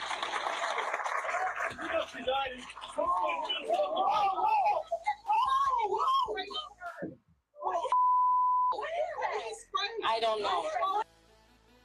CNN's Sarah Seidner was at that town hall. She saw all this happen. Sarah, what did it look like from your perspective? Look, there was a lot of fear initially. People couldn't figure out what happened. He was towards the very front of all of the rows of people who had come to the town hall, which, by the way, she has monthly. We are in North Minneapolis. She had it at the Urban League. And as soon as he sort of jumped up and came towards her, it was interesting to note that as he went around the side, he had what looked like a syringe in his hand, some sort of liquid he sprayed out of it, and you could immediately smell it. It smelled kind of like vinegar, a vinegary substance. We still don't know exactly what was in that syringe. An investigation we now know is underway. But after he did that, Ilhan Omar herself, the congresswoman, went for him. She cocked her arm back and it looked like she was going to lunge toward him. But before she had a chance to do that, her own security detail jumping on him, taking him to the ground, eventually wrestling his. Must be nice to have your own security detail. So right now, if somebody came and sprayed something on me and I had a security detail, of course I wouldn't have fear for my life. So which one is it? So they're saying that she feared, or their people were fearful, but no, she didn't seem like she was fearful. She cocked her fist to throw a punch because she wasn't scared. She had a security detail to mitigate her being scared, right? So where was the fear? Now we can say that this dude was an idiot, which I concur with, and that he was obnoxious, and this shouldn't have happened. This is an assault. Like, he shouldn't have assaulted her, but she didn't seem to be afraid. So I just wanted to be clear on that. They're framing it as if she was just petrified, but no, she's saying she won't be intimidated. If she's unwilling to be intimidated, that means that she's not afraid. So we need to stop trying to paint this fearful narrative. No, she wasn't afraid because she had security and she believes in her hands, which is why I guess she cocked her fist, you know, to throw some sort of jab. But other people are saying that people were fearful. Like, where are the fearful people at? Let me know. Do that. Her own security detail jumping on him, taking him to the ground, eventually wrestling his arms behind his back and taking him out of the vicinity so that he could be brought in by police. Ilhan Omar herself looked over. They were telling her security detail. I watched them talking to her saying, we need you to stop. We are concerned about what this is. We don't want you to continue. She says, no, I'm going to continue. I will not let anyone intimidate me, and she stood in front of the crowd that was still there, who clapped for her as she continued talking about the situation here when it comes to immigration. But yeah, I mean, there was a lot of concern and there was fear among her staff about whether or not she was going to be okay. Alex? Well, and then right after that, she spoke exclusively with you, Sarah. What'd she say? Yeah, I just happened to pull my cell phone out after our photographer, Jerry Simonson, was focused on the person who was wrestled to the ground and being taken out. And I asked her if she was okay, and here's how she responded. And this work on Survivor has been great. Every single experience we had. Omar, are you okay? You know, I'm gonna go figure if I am, but I feel okay. I feel that it is important for people, whether they are in elected office or not, to allow these people to intimidate us, to make us not fight for our constituents and for the country we love. And as I said, you know, I've survived war, and I'm definitely going to survive intimidation and whatever these people think they can throw at me, because I'm built that way. Thank you. I'm built that way. Her last words there. Cool. You heard it from her. She's built that way. So she's not a victim. She can handle her own. She survived war. She can survive a mystery substance being thrown on her, which I don't agree with. And especially that dude who raised that dude who threw something on her. Was he raised in a broken home? Did he have two parents? Was he raised by a single mom? Whose culture is this? And the dude having low impulse control? Whose culture is that? Fair questions to ask. So it looks like we will be getting ready to shut her down. And I will be doing a run through of some quick visuals. Hopefully y'all stick around to the end. And this is the time where we start to wind it down. I want to give another humongous shout out to Shabazz. I appreciate the contribution, hitting me on the Cash App. And look, for anyone else that wants to support, you can freely support. You can subscribe to the channel. That is free. And guess what? The likes, they will not cost you a fee. They are for free. So like, share, comment, and subscribe. When you subscribe, hit that notification bell. Most of my streams have been impromptu so that you stay abreast and that you can interact and engage with the live stream. Eventually, I will have some scheduled days, but right now, I've just been doing the impromptu thing once I have some time, once my schedule permits it, right? So everyone that's viewing this concurrently and watching this on the replay, y'all could have been anywhere in the world. Y'all chose to be here with me, at least momentarily. And for that, I thank you. But here's a friendly reminder. Time for a like intermission. We kindly request that you show love to the channel's creator and platform by leaving a like, sharing, commenting, and subscribing. Don't forget to turn on the notification bell to stay up to date with all the latest content. Liking posts is completely free and helps the algorithm boost our reach. We want to grow the community larger and larger. So thank you all who take the time to support us. It does mean the world to us and doesn't go unnoticed.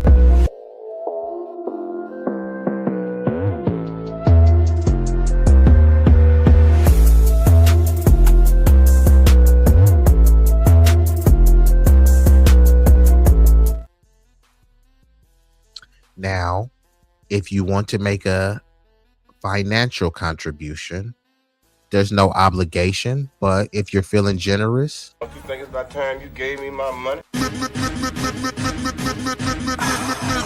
money? I need cash.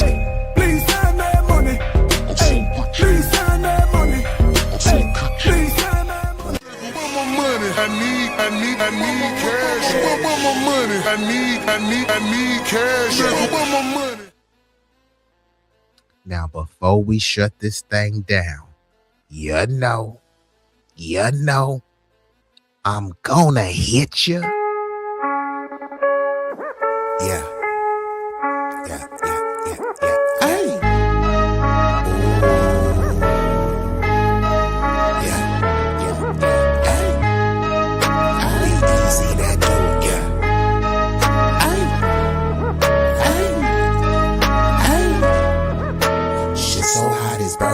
just go ahead and turn this up.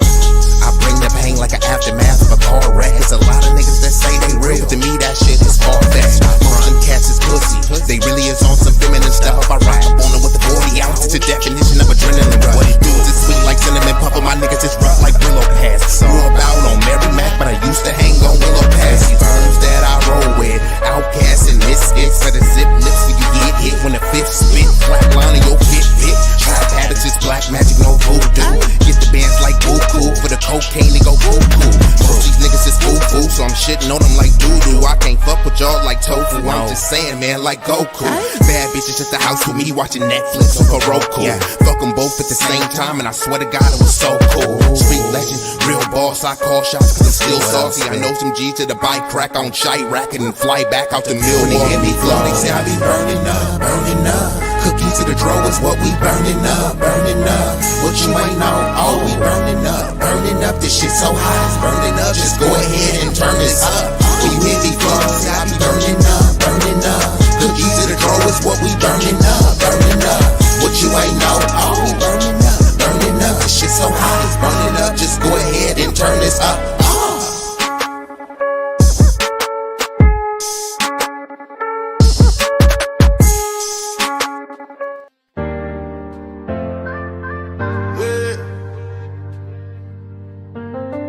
B-Eazy Dat Dude. B-Eazy Dat Dude. Yeah, they know the name. Stacking up the paper, but having money ain't a thing. Standing on business, burning hotter than a flame. From the block to the boardroom, you gotta stand the rain. B-Eazy Dat Dude. Yeah, they know the name. Stacking up the paper, but having money ain't a thing. Standing on business, burning hotter than a flame. From the block to the boardroom, you gotta stand the rain. B-Eazy Dat Dude, yeah, they know the name. B-Eazy Dat Dude.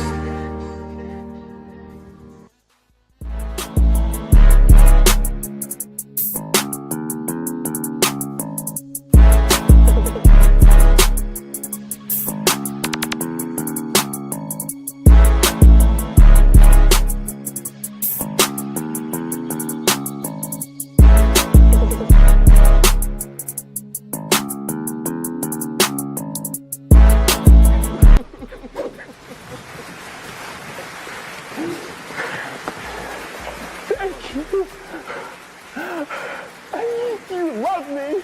You really love me.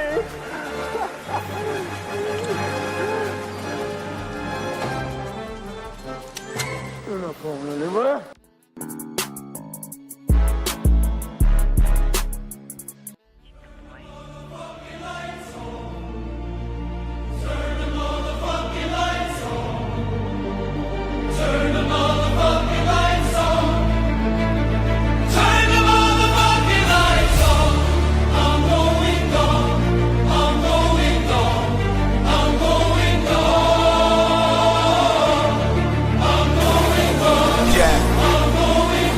Yeah.